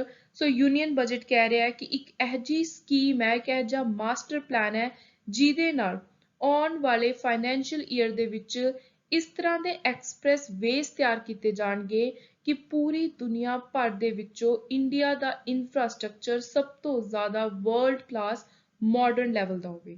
ਸੋ ਇਹਦਾ ਨਾਮ ਹੈ PM ਗਤੀ ਸ਼ਕਤੀ। ਸੋ PM ਗਤੀ ਸ਼ਕਤੀ, ਇਹ ਤੁਸੀਂ ਦੇਖ ਸਕਦੇ ਹੋ, ਇਹਦੇ ਕੁਝ ਇੰਪੋਰਟੈਂਟ ਹਾਈਲਾਈਟਸ ਨੇ। ਸੋ 100 PM ਗਤੀ ਸ਼ਕਤੀ ਟਰਮੀਨਲਸ ਆਉਣ ਵਾਲੇ 3 ਸਾਲਾਂ ਦੇ ਅੰਦਰ ਸੈਟਅਪ ਕੀਤੇ ਜਾਣਗੇ। ਪਬਲਿਕ ਇਨਵੈਸਟਮੈਂਟ ਉੱਤੇ ਜ਼ਿਆਦਾ ਤੋਂ ਜ਼ਿਆਦਾ ਫੋਕਸ ਕੀਤਾ ਜਾਊਗਾ। then multi model approach ਅਪਣਾਈ ਜਾਊਗੀ। also ਜਿਹੜੀ PM ਗਤੀ ਸ਼ਕਤੀ ਹੈ ਇਹ ਦੇਸ਼ ਦੀ ਆਰਥਿਕ ਹਾਲਤ ਦੇ ਵਿੱਚ ਜੌਬ ਅਪੋਰਚੁਨਿਟੀਜ਼ ਕ੍ਰੀਏਟ ਕਰਨ ਦੇ ਵਿੱਚ ਬਹੁਤ ਹੀ ਜ਼ਿਆਦਾ ਵੱਡਾ ਯੋਗਦਾਨ ਦਊਗੀ, ਸਪੈਸ਼ਲੀ ਫॉर द ਯੂਥ। ਬਾਕੀ ਇਹਦੇ ਵਿੱਚ ਹੋਰ ਬਹੁਤ ਸਾਰੀਆਂ ਚੀਜ਼ਾਂ ਇਨਕਲੂਡ ਕੀਤੀਆਂ ਹੋਈਆਂ ਨੇ, ਜਿਵੇਂ ਕੰਪਲੀਟਿੰਗ 25,000 ਕਿਲੋਮੀਟਰ ਨੈਸ਼ਨਲ ਹਾਈਵੇ ਜੋ ਮੈਂ ਤੁਹਾਨੂੰ ਪਿੱਛੇ ਵੀ ਦੱਸਿਆ ਹੈ, unified logistic interface platform, open source mobility stack, integration of postal and railway network, one station, one product, 400 new generation Vande Bharat train in number 400 बहुत important है exam ਦੇ ਲਈ। then multimodal connectivity, urban transport ਤੇ railway station the, national ropeway development plan, and lastly capacity building for infrastructure project। So next ਜੇ ਆਪਾਂ railways ਦੀ ਅਲੱਗ ਤੋਂ ਗੱਲ ਕਰੀਏ ਤਾਂ ਆਪਾਂ ਪਿੱਛੇ ਵੀ ਪੜ੍ਹ ਕੇ ਹਟਿਆ ਕਿ 400 ਨਵੇਂ ਜਨਰੇਸ਼ਨ ਦੀਆਂ ਵੰਦੇ ਭਾਰਤ ਟ੍ਰੇਨ ਮੈਨੂਫੈਕਚਰ ਕਰਨ ਦੀ ਗੱਲ ਹੋ ਰਹੀ ਹੈ ਆਉਣ ਵਾਲੇ 3 ਸਾਲਾਂ ਦੇ ਅੰਦਰ। ਆਲਸੋ ਜਿਹੜੀ ਹਰ ਟ੍ਰੇਨ ਦੀ ਕਾਸਟ ਹੋਊਗੀ ਉਹ ਅਰਾਊਂਡ 25 ਕਰੋੜ ਹੋਊਗੀ, more than the current ones which cost around 106 crore per set of 16 coaches। ਸੋ ਇਹ ਜਿਹੜੀ ਅਮਾਊਂਟ ਹੈ ਪ੍ਰੋਪਰ ਇਹਦੀ ਡਿਵੀਜ਼ਨ ਕਰਕੇ ਦੱਸੀ ਹੋਈ ਹੈ, ਇਹ ਵੀ ਤੁਹਾਨੂੰ ਪਤਾ ਹੋਣੀ ਚਾਹੀਦੀ ਹੈ। ਜਿਹੜੀ ਵੰਦੇ ਭਾਰਤ ਟ੍ਰੇਨ ਹੈ, ਹੁਣ ਆਪਾਂ ਇਹਦੀ ਡੀਟੇਲ ਦੇਖ ਲੈਂਦੇ ਹਾਂ ਕਿਉਂਕਿ ਇਹ ਸਪੈਸ਼ਲੀ ਜਦੋਂ ਬਜਟ ਹਾਈਲਾਈਟ ਕੀਤੀ ਹੋਈ ਹੈ ਤਾਂ ਤੁਹਾਨੂੰ ਸਟੇਟਮੈਂਟ ਬੇਸਡ ਕੁਐਸਚਨ ਵੀ ਐਗਜ਼ਾਮ ਦੇ ਵਿੱਚ ਆ ਸਕਦੇ ਨੇ। ਸੋ ਵੰਦੇ ਭਾਰਤ ਨਾਮ ਦਿੱਤਾ ਗਿਆ ਇੰਡੀਆ ਦੀ ਆਪਣੀ semi high speed train set ਨੂੰ, ਜਿਹਦੇ ਅੰਦਰ 16 ਕੋਚ ਨੇ। ਸੋ ਇਹ ਨੰਬਰ ਵੀ ਤੁਹਾਨੂੰ ਪਤਾ ਹੋਣੀ ਚਾਹੀਦੀ ਹੈ that it is a collection of 16 coach. Self propelled ਹੈ, ਇਹਨੂੰ ਕੋਈ ਇੰਜਨ ਨਹੀਂ ਚਾਹੀਦਾ ਚਲਾਉਣ ਦੇ ਲਈ। ਇਹਨੂੰ ਡਿਸਟ੍ਰੀਬਿਊਟਡ ਟ੍ਰੈਕਸ਼ਨ ਪਾਵਰ ਵੀ ਕਹਿੰਦੇ ਆ। 400 train will mostly be made of light weight aluminium। ਸੋ ਜਿਹੜਾ ਪ੍ਰੋਡਕਟ ਯੂਜ਼ ਕੀਤਾ ਜਾਊਗਾ ਉਹਦੀ ਗੱਲ ਹੋ ਰਹੀ ਹੈ। Being made of aluminium, each train set is around 50 ton lighter. So ਇਹ ਲਾਈਟ ਹੋਣਗੀਆਂ, ਹਲਕੀਆਂ ਹੋਣਗੀਆਂ, ਸਟੀਲ ਦੀ ਬਜਾਏ ਜਦੋਂ ਐਲੂਮੀਨੀਅਮ ਯੂਜ਼ ਕੀਤਾ ਜਾਊਗਾ ਘੱਟ એનર્ਜੀ ਦੀ ਖਪਤ ਹੋਗੀ, consuming much less energy than their counterpart made of steel। ਸੋ ਇਹ ਜਿਹੜਾ ਵੰਦੇ ਭਾਰਤ ਨੂੰ ਨਵੇਂ ਤਰੀਕੇ ਦੇ ਨਾਲ ਤਿਆਰ ਕੀਤਾ ਜਾਊਗਾ ਟ੍ਰੇਨਸ ਨੂੰ, ਸੋ ਇਹਦੇ ਫੀਚਰਸ ਬਹੁਤ ਹੀ ਜ਼ਿਆਦਾ ਇੰਪੋਰਟੈਂਟ ਨੇ। Railway budget. ਸੋ ਬ੍ਰਿਟਿਸ਼ ਸਰਕਾਰ ਨੇ 1924 ਦੇ ਵਿੱਚ ਅਲੱਗ ਤੋਂ ਇੱਕ ਰੇਲਵੇ ਬਜਟ ਸ਼ੁਰੂ ਕੀਤਾ ਸੀ। 2016 ਵਿੱਚ ਯੂਨੀਅਨ ਕੈਬਨਿਟ ਨੇ ਰੇਲਵੇ ਬਜਟ ਨੂੰ ਜਨਰਲ ਬਜਟ ਦੇ ਨਾਲ ਜੋੜਤਾ। ਸੋ 2016 ਤੋਂ ਬਾਅਦ ਹੁਣ ਜਿਹੜਾ 92 ਸਾਲ ਪੁਰਾਣਾ ਕਸਟਮ ਹੈ ਅਲੱਗ-ਅਲੱਗ ਰੇਲਵੇ ਬਜਟ ਤੇ ਯੂਨੀਅਨ ਬਜਟ ਦਾ, ਉਹ ਖਤਮ ਹੋ ਗਿਆ। ਹੁਣ ਇਹ ਦੋਨੋਂ ਇਕੱਠੇ ਹੀ ਪੇਸ਼ ਕੀਤੇ ਜਾਂਦੇ ਨੇ। Late Shri Arun Jaitley became first finance minister in 2017 presenting the unified budget। ਸੋ ਇਹ ਵੀ ਕੁਐਸਚਨ ਤੁਹਾਨੂੰ ਐਗਜ਼ਾਮ ਵਿੱਚ ਆ ਸਕਦਾ ਹੈ ਸਟੈਟਿਕ ਜੀਕੇ ਦੇ ਅੰਦਰ ਸਪੈਸ਼ਲੀ, ਕਿ ਪਹਿਲੇ ਫਾਈਨੈਂਸ ਮਿਨਿਸਟਰ ਕਿਹੜੇ ਸੀ ਜਿਨ੍ਹਾਂ ਨੇ ਇੱਕ ਯੂਨੀਫਾਈਡ ਇਕੱਠਾ ਬਜਟ ਪੇਸ਼ ਕੀਤਾ ਸੀ। ਸੋ ਉਹਨਾਂ ਦਾ ਨਾਮ ਹੈ ਸ਼੍ਰੀ ਅਰੁਣ ਜੇਟਲੀ ਜੀ। 2000 ਕਿਲੋਮੀਟਰ ਆਫ ਰੇਲਵੇ ਲਿਆਂਦਾ ਜਾਊਗਾ for indigenous technology Kavach for safety and capacity augmentation। Railway ministry total ਜਿਹੜੀ estimated amount ਹੈ ਜਿਹੜੀ ਖਰਚ ਕਰੂਗੀ ਉਹ ਤੁਸੀਂ ਦੇਖ ਸਕਦੇ ਹੋ 1,40,367.13 ਕਰੋੜ। ਸੋ ਇਹ ਪਹਿਲਾਂ ਨਾਲੋਂ ਜਿਹੜੇ estimated figures ਨੇ revised figures ਸੀ previous fiscal ਦੀਆਂ ਉਹਦੇ ਨਾਲੋਂ almost 20,000 ਕਰੋੜ ਜ਼ਿਆਦਾ ਹੈ। one product one railway station ਇਸ ਸਕੀਮ ਨੂੰ ਵੀ ਹੋਰ ਜ਼ਿਆਦਾ ਪੋਪੂਲਰਾਈਜ਼ ਕੀਤਾ ਜਾਊਗਾ। Next we'll talk about education जो एक बहुत ही ज़्यादा important sector रहता है। So giving another impetus to pandemic affected education system, union budget focused on providing access to student। So union budget ਦੇ ਅੰਦਰ एक ਗੱਲ ਨੂੰ realize ਕੀਤਾ ਗਿਆ कि pandemic ने COVID-19 ने ਪੜ੍ਹਾਈ ਉੱਤੇ education system sector ਉੱਤੇ ਕਾਫੀ ਜ਼ਿਆਦਾ ਅਸਰ ਪਾਇਆ। ਸੋ ਦੁਬਾਰਾ ਤੋਂ ਇਹਨੂੰ ਇੱਕ ਸਹੀ ਤਰੀਕੇ ਦੇ ਨਾਲ ਚਲਾਉਣ ਦੇ ਲਈ ਯੂਨੀਅਨ ਬਜਟ ਨੇ ਇਸ ਚੀਜ਼ ਉੱਤੇ ਸਪੈਸ਼ਲੀ ਫੋਕਸ ਕੀਤਾ ਹੈ। Agriculture university syllabus would be revised to accommodate need of natural zero budget organic farming। ਸੋ ਜਿੰਨੇ ਵੀ ਐਗਰੀਕਲਚਰ ਯੂਨੀਵਰਸਿਟੀ ਦੇ ਸਿਲੇਬਸ ਨੇ ਉਹਨਾਂ ਦੇ ਅੰਦਰ ਕੁਝ ਨਵੇਂ ਟੌਪਿਕਸ ਐਡ ਕਰਨ ਦੀ ਗੱਲ ਕੀਤੀ ਹੈ। ਜ਼ੀਰੋ ਬਜਟ ਹੋ ਗਿਆ, ਆਰਗੈਨਿਕ ਫਾਰਮਿੰਗ ਹੋ ਗਈ, ਮਾਡਰਨ ਡੇ ਐਗਰੀਕਲਚਰ ਦੇ ਵਿੱਚ ਜੋ ਚੀਜ਼ਾਂ ਦੀ ਜ਼ਰੂਰਤ ਹੈ ਸੋ ਉਹ ਸਾਰੀਆਂ ਚੀਜ਼ਾਂ ਨੂੰ ਐਡ ਕਰਨ ਦੀ ਗੱਲ ਕੀਤੀ ਹੈ। Then one class one TV channel. So pandemic ਦੇ ਟਾਈਮ ਜਿਹੜੀ ਲਰਨਿੰਗ ਦਾ ਕਾਫੀ ਨੁਕਸਾਨ ਹੋਇਆ, ਸੋ ਉਹਦੇ ਲਈ ਹੁਣ PM ਵਿਦਿਆ ਸਕੀਮ ਨੂੰ ਹੋਰ ਅੱਗੇ ਐਕਸਪੈਂਡ ਕਰਨ ਦੀ ਗੱਲ ਕੀਤੀ ਹੈ। ਸੋ ਪਹਿਲਾਂ ਸਿਰਫ 12 ਚੈਨਲ ਸੀ, ਹੁਣ ਬੱਚਿਆਂ ਨੂੰ ਪੜ੍ਹਾਉਣ ਦੇ ਲਈ ਕਿਹਾ ਗਿਆ ਕਿ 12 ਤੋਂ 200 ਚੈਨਲ ਹੋਣ, ਜਿਹਦੇ ਨਾਲ ਜਿੰਨੇ ਵੀ ਫਰਸਟ ਟੂ 12th ਕਲਾਸ ਦੇ ਸਟੂਡੈਂਟ ਨੇ ਸਾਰਿਆਂ ਨੂੰ ਆਪਣੀ ਰੀਜਨਲ ਲੈਂਗੁਏਜ ਦੇ ਅੰਦਰ ਪ੍ਰੋਪਰ ਲਰਨਿੰਗ ਮਿਲ ਸਕੇ। ਦੈਨ ਡਿਜੀਟਲ ਟੈਕਨੋਲੋਜੀ ਡਿਵੈਲਪ ਕੀਤੀ ਜਾਊਗੀ ਜਿਹਦੇ ਅੰਦਰ ਸਟੂਡੈਂਟਸ ਨੂੰ ਵਰਲਡ ਕਲਾਸ ਕੁਆਲਿਟੀ ਐਜੂਕੇਸ਼ਨ ਦੇਣ ਦਾ ਇੱਕ ਏਮ ਰੱਖਿਆ ਗਿਆ ਹੈ। ਸਕਿਲਿੰਗ ਪ੍ਰੋਗਰਾਮ ਦੁਬਾਰਾ ਤੋਂ ਰੀਓਰੀਐਂਟ ਕੀਤੇ ਜਾਣਗੇ। ਡਿਜੀਟਲ ਦੇਸ਼ ਪੋਰਟਲ ਲਾਂਚ ਕੀਤਾ ਜਾਊਗਾ। ਸੋ ਜਿੰਨੇ ਵੀ ਪੋਰਟਲ ਨੇ, ਸਕੀਮ ਹੈ, ਚੈਨਲਸ ਹੈ, ਇਹਨਾਂ ਦੇ ਤੁਹਾਨੂੰ ਨਾਮ ਐਜ਼ ਇਟ ਇਜ਼ ਐਗਜ਼ਾਮ ਦੇ ਲਈ ਯਾਦ ਹੋਣੇ ਚਾਹੀਦੇ ਆ। ਕੁਆਲਿਟੀ ਕੰਟੈਂਟ ਪ੍ਰੋਵਾਈਡ ਕਰਵਾਇਆ ਜਾਊਗਾ, ਟੀਚਰਸ ਨੂੰ ਟ੍ਰੇਨਿੰਗ ਦਿੱਤੀ ਜਾਊਗੀ। 5 ਸੈਂਟਰ ਐਕਸੀਲੈਂਸ ਦੇ ਸੈਟਅਪ ਕੀਤੇ ਜਾਣਗੇ ਟੋਟਲ 250 ਕਰੋੜ ਰੁਪਏ ਦੀ ਲਾਗਤ ਦੇ ਨਾਲ, each for urban planning courses ਜਿਨ੍ਹਾਂ ਨੂੰ ਹੈਲਪ ਕੀਤੀ ਜਾਊਗੀ in urban sector development. Then academic institutes encourage ਕੀਤੇ ਜਾਣਗੇ ਜ਼ਿਆਦਾ ਤੋਂ ਜ਼ਿਆਦਾ, ਜਿਹਦੇ ਅੰਦਰ ਬੱਚਿਆਂ ਨੂੰ ਰਿਸਰਚ ਐਂਡ ਡਿਵੈਲਪਮੈਂਟ ਦੀ ਨੌਲੇਜ ਦਿੱਤੀ ਜਾਵੇ within the ambit of defence budget. Next is health. So health ਉੱਤੇ ਇਸ ਬਾਰੇ ਕੁਝ ਜ਼ਿਆਦਾ ਬਹੁਤ ਜ਼ਿਆਦਾ ਐਕਸਟਰਾ ਫੋਕਸ ਨਹੀਂ ਕੀਤਾ ਕਿਉਂਕਿ ਆਲਰੇਡੀ ਜਦੋਂ ਤੋਂ COVID-19 ਪੈਂਡੈਮਿਕ ਸਟਾਰਟ ਹੋਇਆ ਸਰਕਾਰ ਆਪਣੇ ਵੱਲੋਂ ਜਿੰਨੀਆਂ ਸਕੀਮਸ ਜਿੰਨੀ ਹੈਲਪ ਕਰ ਸਕਦੀ ਸੀ ਉਹ ਨਾਲ ਕਰੀ ਜਾ ਰਹੀ ਹੈ। ਇਸ ਵਾਰ ਦੇ ਬਜਟ ਦੇ ਵਿੱਚ ਮੇਨਲੀ ਇਨਫਰਾਸਟ੍ਰਕਚਰ ਉੱਤੇ ਤੇ COVID-19 ਪੈਂਡੈਮਿਕ ਦੇ ਨਾਲ ਜਿਹੜੀ ਆਰਥਿਕ ਨੁਕਸਾਨ ਹੋਇਆ ਉਹਦੇ ਤੋਂ ਹੁਣ ਆਪਾਂ ਨੇ ਕਿਵੇਂ ਉੱਭਰਨਾ ਹੈ ਉਸ ਚੀਜ਼ ਉੱਤੇ ਫੋਕਸ ਕੀਤਾ ਗਿਆ ਹੈ।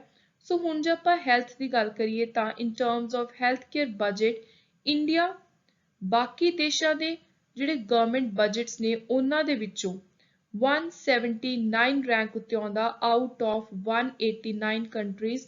ਸੋ ਤੁਸੀਂ ਦੇਖ ਸਕਦੇ ਹੋ ਕਿ ਕਾਫੀ ਪਿੱਛੇ ਹੈ ਇੰਡੀਆ ਦਾ ਰੈਂਕ ਇਨ ਪ੍ਰਾਇੋਰਟਾਈਜ਼ਿੰਗ ਪਹਿਲ ਦੇਣ ਉੱਤੇ in health sector. As health is a state subject in India, spending on healthcare by state matters the most. So health ਹੈ ਜਿਹੜਾ ਆਪਾਂ ਨੂੰ ਪਤਾ ਹੈ ਸੰਵਿਧਾਨ ਦੇ ਅੰਦਰ ਤਿੰਨ ਲਿਸਟ ਨੇ, ਯੂਨੀਅਨ, ਸਟੇਟ, ਕਨਕਰੈਂਟ।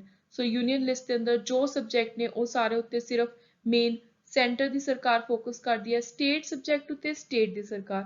ਜਿਹੜੇ ਹੈਲਥ ਹੈ ਇੱਕ ਸਟੇਟ ਸਬਜੈਕਟ ਹੈ, ਸੋ ਹੈਲਥ ਨਾਲ ਮੇਨ ਫੋਕਸ ਹੈਲਥ ਇਸ਼ੂਜ਼ ਨੂੰ ਮੇਨ ਨਿਪਟਣ ਦੇ ਲਈ ਜਿਹੜਾ ਮੇਨ ਕੰਮ ਹੈ ਉਹ ਸਟੇਟ ਦੀਆਂ ਸਰਕਾਰਾਂ ਦਾ ਹੀ ਹੈ। ਸੋ ਉਰੇ ਜਿਹੜੀ ਜਸਟੀਫਿਕੇਸ਼ਨ ਦਿੱਤੀ ਗਈ ਹੈ ਇੱਕ ਕਿ ਇਹੀ ਮੇਨ ਕਾਰਨ ਹੈ ਕਿ ਭਾਰਤ ਸਰਕਾਰ ਆਪਣੇ ਬਜਟ ਦੇ ਅੰਦਰ ਹੈਲਥ ਉੱਤੇ ਜ਼ਿਆਦਾ ਫੋਕਸ ਨਹੀਂ ਕਰ ਰਹੀ, ਕਿਉਂਕਿ ਹੈਲਥ ਉੱਤੇ ਜਿਹੜਾ ਖਰਚਾ ਕਰਨਾ ਹੈ ਉਹ ਕਿਵੇਂ ਕਰਨਾ, ਉਹਦੀ ਪੂਰੀ ਐਗਜ਼ਾਮੀਨੇਸ਼ਨ ਕੈਲਕੂਲੇਸ਼ਨ ਉਹ ਸਟੇਟਸ ਆਪਣੇ ਆਪਣੇ ਬਜਟ ਦੇ ਵਿੱਚ ਅਲੱਗ ਤੋਂ ਤੈਅ ਕਰਦੀਆਂ ਨੇ। So national digital health ecosystem ਇੱਕ ਓਪਨ ਪਲੇਟਫਾਰਮ ਰੋਲ ਆਊਟ ਕੀਤਾ ਜਾਊਗਾ। ਤੇ national tele mental health programme pandemic ਵਿੱਚ ਕਾਫੀ ਅਲੱਗ-ਅਲੱਗ ਏਜਿਸ ਦੇ ਲੋਕਾਂ ਨੂੰ ਹੈਲਥ ਇਸ਼ੂਜ਼ ਦੇ ਵਿੱਚੋਂ ਮੇਨ ਜਿਹੜਾ ਇਸ਼ੂ ਨਿਕਲ ਕੇ ਆਇਆ ਉਹ ਸੀ ਮੈਂਟਲ ਇਸ਼ੂ। ਸੋ ਮੈਂਟਲੀ ਲੋਕਾਂ ਨੂੰ ਇਸ ਪ੍ਰੋਬਲਮ ਤੋਂ ਉਭਰਨ ਦੇ ਲਈ ਹੈਲਪ ਕਰਵਾਉਣ ਦੇ ਲਈ ਇਹ ਪ੍ਰੋਗਰਾਮ ਲਾਂਚ ਕੀਤਾ ਗਿਆ, ਕਾਉਂਸਲਿੰਗ ਵਗੈਰਾ ਵਿੱਚ ਪ੍ਰੋਵਾਈਡ ਕਰਵਾਈ ਜਾਊਗੀ। Next is agriculture. Minimum support price MSP ਦੇ ਲਈ ਡਾਇਰੈਕਟ ਪੇਮੈਂਟਸ 2.37 ਲੱਖ ਕਰੋੜ ਦੀਆਂ ਟਾਰਗੇਟ ਕੀਤੀਆਂ ਨੇ। Chemical free organic natural farming ਨੂੰ ਜ਼ਿਆਦਾ ਤੋਂ ਜ਼ਿਆਦਾ ਪ੍ਰਮੋਟ ਕਰਨ ਦੀ ਗੱਲ ਕੀਤੀ ਹੈ। 2022 ਸਾਲ ਨੂੰ year of millet year declare ਕੀਤਾ ਹੈ। ਇਹ ਹਰ ਐਗਜ਼ਾਮ ਵਿੱਚ ਆਉਣ ਦੇ 100% ਚਾਂਸਿਸ ਨੇ। Very important thing to remember. ਕਿਸਾਨ ਡਰੋਨਸ ਯੂਜ਼ ਕਰਨ ਦੀ ਗੱਲ ਕੀਤੀ ਹੈ ਕਿ ਤੁਸੀਂ ਕ੍ਰੌਪ ਨੂੰ ਅਸੈਸ ਕਰਨਾ ਹੈ, ਪੈਸਟੀਸਾਈਡ ਸਪਰੇ ਕਰਨੇ ਨੇ ਤਾਂ ਉੱਥੇ ਕਿਸਾਨ ਡਰੋਨਸ ਦੀ ਵਰਤੋਂ ਕਰੋ। ਕੇਨ ਬੇਤਵਾ ਰਿਵਰ ਲਿੰਕਿੰਗ ਪ੍ਰੋਜੈਕਟ ਦੀ ਗੱਲ ਕੀਤੀ ਹੈ। ਟੋਟਲ ਇਹਦੇ ਉੱਤੇ ਕਾਸਟ ਆਊਟਲੇ ਹੈ 44,000 ਕਰੋੜ ਦਾ ਤੇ ਇਹਦੇ ਨਾਲ ਆਲਮੋਸਟ 9 ਲੱਖ ਹੈਕਟੇਅਰ ਇੰਨੇ ਜਿਹੜੇ ਫਾਰਮਰ ਨੇ ਉਹਨਾਂ ਦੀ ਜ਼ਮੀਨ ਨੂੰ ਫਾਇਦਾ ਹੋਊਗਾ ਜਦੋਂ ਇਸ ਕੇਨ ਬੇਤਵਾ ਰਿਵਰ ਲਿੰਕਿੰਗ ਪ੍ਰੋਜੈਕਟ ਦੇ ਨਾਲ ਉਹਨਾਂ ਨੂੰ ਇਰੀਗੇਸ਼ਨ ਪ੍ਰੋਵਾਈਡ ਕਰਵਾਈ ਜਾਊਗੀ। ਸੋ ਤੁਸੀਂ ਦੇਖ ਸਕਦੇ ਹੋ ਇਹ ਹੈ ਕੇਨ ਬੇਤਵਾ ਲਿੰਕ ਪ੍ਰੋਜੈਕਟ ਦਾ ਇੱਕ ਪੂਰਾ ਓਵਰਵਿਊ। ਇਹ ਪਹਿਲਾ ਇਹੋ ਜਿਹਾ ਪ੍ਰੋਜੈਕਟ ਹੈ ਨੈਸ਼ਨਲ ਪਰਸਪੈਕਟਿਵ ਪਲਾਨ ਦੇ ਅੰਦਰ ਜਿਹਦੇ ਅੰਦਰ ਅਲੱਗ-ਅਲੱਗ ਰਿਵਰਸ ਨੂੰ ਇੱਕ ਦੂਜੇ ਦੇ ਨਾਲ ਇੰਟਰਲਿੰਕ ਕਰਨ ਦੀ ਗੱਲ ਕੀਤੀ ਹੈ। ਸੋ ਇਹਦੇ ਅੰਦਰ ਜਿਹੜਾ ਪਾਣੀ ਹੈ ਉਹ ਕੇਨ ਰਿਵਰ ਤੋਂ ਬੇਤਵਾ ਰਿਵਰ ਦੋਨੋਂ ਜਿਹੜੀਆਂ ਯਮੁਨਾ ਦੀਆਂ ਟ੍ਰਾਈਬਿਊਟਰੀਜ਼ ਨੇ ਉੱਥੋਂ ਟ੍ਰਾਂਸਫਰ ਕਰਨ ਦੀ ਗੱਲ ਕੀਤੀ ਹੈ।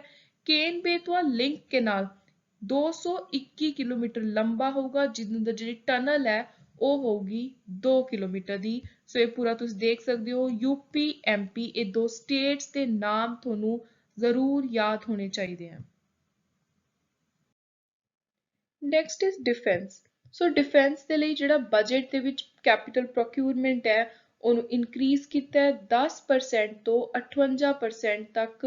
ਆਲਸੋ 58 ਤੋਂ ਵੀ 68% ਤੱਕ ਅੱਗੇ ਦਾ ਇੱਕ ਟਾਰਗੇਟ ਰੱਖਿਆ ਗਿਆ ਹੈ ਕਿ ਤੁਸੀਂ 58 ਤੋਂ ਲੈ ਕੇ 68% ਦੇ ਵਿੱਚ ਜਿਹੜਾ ਬਜਟ ਹੈ ਉਹਨੂੰ ਐਲੋਕੇਟ ਕਰ ਸਕਦੇ ਹੋ।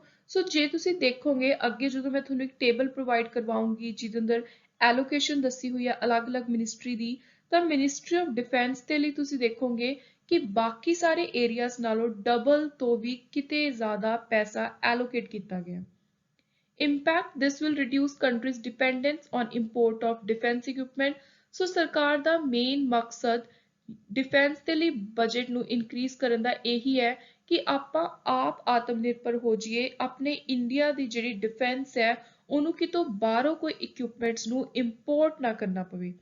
Then defence research and development ਅਲੱਗ-ਅਲੱਗ ਸਟਾਰਟਅਪ ਖੋਲੂਗੀ, ਪ੍ਰਾਈਵੇਟ ਇੰਡਸਟਰੀਜ਼। 25% ਜਿਹੜਾ ਰਿਸਰਚ ਤੇ ਡਿਵੈਲਪਮੈਂਟ ਬਜਟ ਹੈ ਉਹਨੂੰ ਅਲੱਗ ਰੱਖਿਆ ਗਿਆ ਹੈ ਇਹ ਸਾਰੇ ਕੰਮਾਂ ਦੇ ਲਈ। ਨੈਕਸਟ ਹੈ ਡੈਫਿਸਿਟ ਐਕਸਪੈਂਡੀਚਰ। ਸੋ ਇਹ ਮੈਂ ਤੁਹਾਨੂੰ ਸਟਾਰਟਿੰਗ ਵਿੱਚ ਵੀ ਦੱਸਿਆ ਕਿ ਬਜਟ ਨੇ ਫਿਸਕਲ ਡੈਫਿਸਿਟ ਜੋ ਸਰਕਾਰ ਦੀ ਟੋਟਲ ਐਕਸਪੈਂਡੀਚਰ ਤੋਂ ਟੋਟਲ ਇਨਕਮ ਦਾ ਡਿਫਰੈਂਸ ਹੁੰਦਾ ਹੈ that is 6.4% GDP in 2022-23 ਤੇ ਇਹਨੂੰ ਟਾਰਗੇਟ ਕੀਤਾ ਗਿਆ ਹੈ ਕਿ 2025-26 ਚ ਹੋਊਗਾ 4.5%। ਸੋ ਤੁਸੀਂ ਇਹ ਵਾਲੀ ਫਿਗਰ ਵੀ ਜ਼ਰੂਰ ਯਾਦ ਰੱਖਣੀ ਹੈ।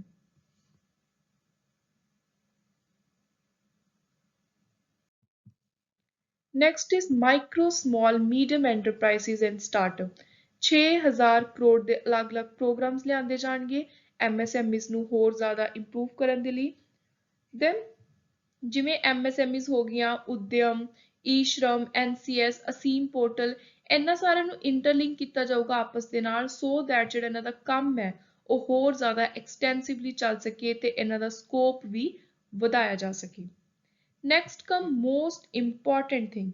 ਸੋ ਇੱਕ ਤਾਂ ਤੁਸੀਂ ਇਨਫਰਾਸਟ੍ਰਕਚਰ ਉੱਤੇ ਫੋਕਸ ਕਰਨਾ ਹੈ ਇਸ ਬਜਟ ਦੇ ਅੰਦਰ, ਦੂਜੀ ਚੀਜ਼ ਜਿਹਦੇ ਉੱਤੇ ਫੋਕਸ ਕਰਨਾ ਹੈ ਉਹ ਹੈ ਇਨਵਾਇਰਨਮੈਂਟ ਦੇ ਨਾਲ related point. So climate action was highlighted as one of the pillars। So ਜਦੋਂ ਮੈਂ ਤੁਹਾਨੂੰ ਪਿਲਰ ਦੱਸੇ ਸੀ 4 ਬਜਟ ਦੇ, ਉਹਨਾਂ ਦੇ ਵਿੱਚ ਇੱਕ ਮੇਨ ਚੀਜ਼ ਸੀ climate action along with Gati Shakti infrastructure master plan inclusive development energy transition। So ਇਹ 4 ਪਿਲਰ ਸੀ। ਜਿਹੜੀ ਯੂਨੀਅਨ ਮਿਨਿਸਟਰੀ ਹੈ environment forest climate change the saw a higher estimated expenditure। So total ਜਿਹੜੇ ਖਰਚਾ ਆਪਾਂ ਐਕਸਪੈਕਟ ਕਰ ਰਹੇ ਹਾਂ ਉਹ ਹੈ 3030 crore compare to 2520 crore in 2021-22। So almost ਜਿਹੜਾ 500 ਕਰੋੜ ਜ਼ਿਆਦਾ ਆਪਾਂ ਇਸ ਸਾਲ ਖਰਚਾ ਐਕਸਪੈਕਟ ਕਰ ਰਹੇ ਹਾਂ on environment. Centres electric vehicle policy scheme for faster adoption and manufacturing of hybrid electric vehicle in India, ਜਿਹੜੀ ਫੇਮ ਸੀ ਸਕੀਮ, ਜਿਹਨੂੰ ਆਪਾਂ ਸ਼ਾਰਟ ਫਾਰਮ ਦੇ ਅੰਦਰ ਫੇਮ ਦੇ ਨਾਮ ਦੇ ਨਾਲ ਜਾਣਦੇ ਆ। ਸੋ ਜਿਹੜੀ ਇਹ ਸਕੀਮ ਹੈ ਇਹਨੇ ਕਾਫੀ ਜ਼ਿਆਦਾ ਇਹਨੂੰ ਬੂਸਟ ਮਿਲਿਆ from 800 crore last year to 2908.28 crore. ਸੋ ਲੋਕਾਂ ਦਾ ਜਿਹੜਾ ਝੁਕਾਅ ਹੈ ਉਹ ਫਿਊਲਸ ਨੂੰ ਛੱਡ ਕੇ ਇਲੈਕਟ੍ਰਿਕ ਵਹੀਕਲਸ ਵੱਲ ਵੱਧ ਰਿਹਾ। Estimated expenditure for Union Ministry of New and Renewable Energy। ਸੋ ਇਹਦਾ ਜਿਹੜਾ ਐਸਟੀਮੇਟਡ ਐਕਸਪੈਂਡੀਚਰ ਹੈ ਖਰਚਾ ਹੈ that is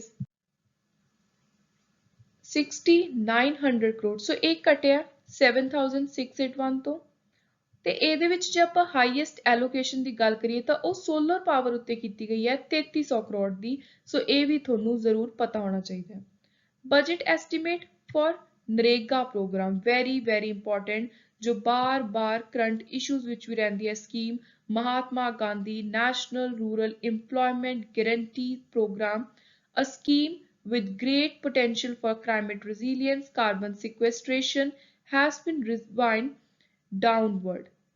ਸੋ 98,000 ਕਰੋੜ ਤੋਂ ਇਹਨੂੰ ਰਿਵਾਈਜ਼ ਕੀਤਾ ਗਿਆ ਹੈ, ਨੀਚੇ ਲਿਆਂਦੀ ਗਈ ਹੈ ਲਾਗਤ ਆਊਟਲੇ ਇਸ ਸਕੀਮ ਦੇ ਲਈ 73,000 ਕਰੋੜ ਕਰਤੀ ਹੈ। ਸੋ ਇਹ ਤੁਸੀਂ ਦੇਖ ਸਕਦੇ ਹੋ ਜਿਹੜੀ ਸਕੀਮ ਨੇ ਕੋਵਿਡ-19 ਪੈਂਡੈਮਿਕ ਦੇ ਦੌਰਾਨ ਜਿੰਨੇ ਵੀ ਲੇਬਰ ਕਲਾਸ ਦੇ ਲੋਕ ਨੇ ਸਪੈਸ਼ਲੀ ਰੂਰਲ ਏਰੀਆਜ਼ ਦੇ ਵਿੱਚ ਉਹਨਾਂ ਨੂੰ ਬਹੁਤ ਹੀ ਜ਼ਿਆਦਾ ਹੈਲਪ ਕੀਤੀ ਸੀ, ਕਾਫੀ ਜ਼ਿਆਦਾ ਉਹਨਾਂ ਨੂੰ ਇਹਦੇ ਥਰੂ ਨਾਲ ਇਕਨੋਮਿਕ ਜੋ ਤੰਗੀਆਂ ਆਈਆਂ ਸੀ ਉਹਨਾਂ ਤੋਂ ਬਾਹਰ ਨਿਕਲਣ ਦੇ ਵਿੱਚ ਹੈਲਪਫੁਲ ਰਹੀ ਸੀ ਇਹ ਸਕੀਮ।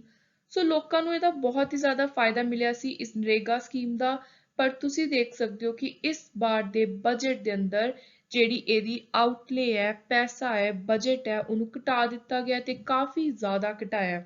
ਆਲਮੋਸਟ ਇਹਨੂੰ ਜੇ ਆਪਾਂ ਦੇਖੀਏ ਤਾਂ 25,000 ਕਰੋੜ ਜਿਹੜੀ ਅਮਾਉਂਟ ਹੈ ਉਹ ਘਟਾ ਦਿੱਤੀ ਗਈ ਹੈ। ਸੋ ਹੁਣ ਇਹ ਬਹੁਤ ਹੀ ਵੱਡਾ ਕੁਐਸਚਨ ਮਾਰਕ ਵੀ ਹੈ ਕਿ ਜਿਹੜੀ ਸਕੀਮ ਇੰਨੇ ਸਾਰੇ ਲੋਕਾਂ ਦਾ ਇੱਕ ਮੇਨ ਹੈਲਪ ਕਰ ਰਹੀ ਹੈ, ਉਹਨਾਂ ਨੂੰ ਜਿਹੜੀ ਪੋਵਰਟੀ ਹੈ ਉਹਦੇ ਤੋਂ ਅਪਲਿਫਟ ਕਰਨ ਦੇ ਬਹੁਤ ਜ਼ਿਆਦਾ ਯੋਗਦਾਨ ਦੇ ਰਹੀ ਹੈ। ਸੋ ਹੁਣ ਉਸ ਸਕੀਮ ਦੇ ਲਈ ਇਹ ਬਜਟ ਇੰਨਾ ਜ਼ਿਆਦਾ ਕਿਉਂ ਘਟਾ ਦਿੱਤਾ ਗਿਆ। Some other climate relevant announcement made during the budget presentation।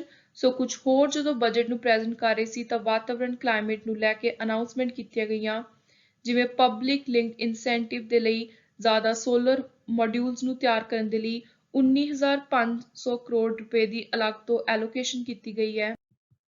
Then ਇੱਕ ਪ੍ਰਪੋਜ਼ਲ ਰੱਖਿਆ ਗਿਆ to co-fire 5 to 7% biomass pellets in thermal power plant, energy efficiency saving ਨੂੰ ਪ੍ਰਮੋਟ ਕਰੋ ਜ਼ਿਆਦਾ ਤੋਂ ਜ਼ਿਆਦਾ।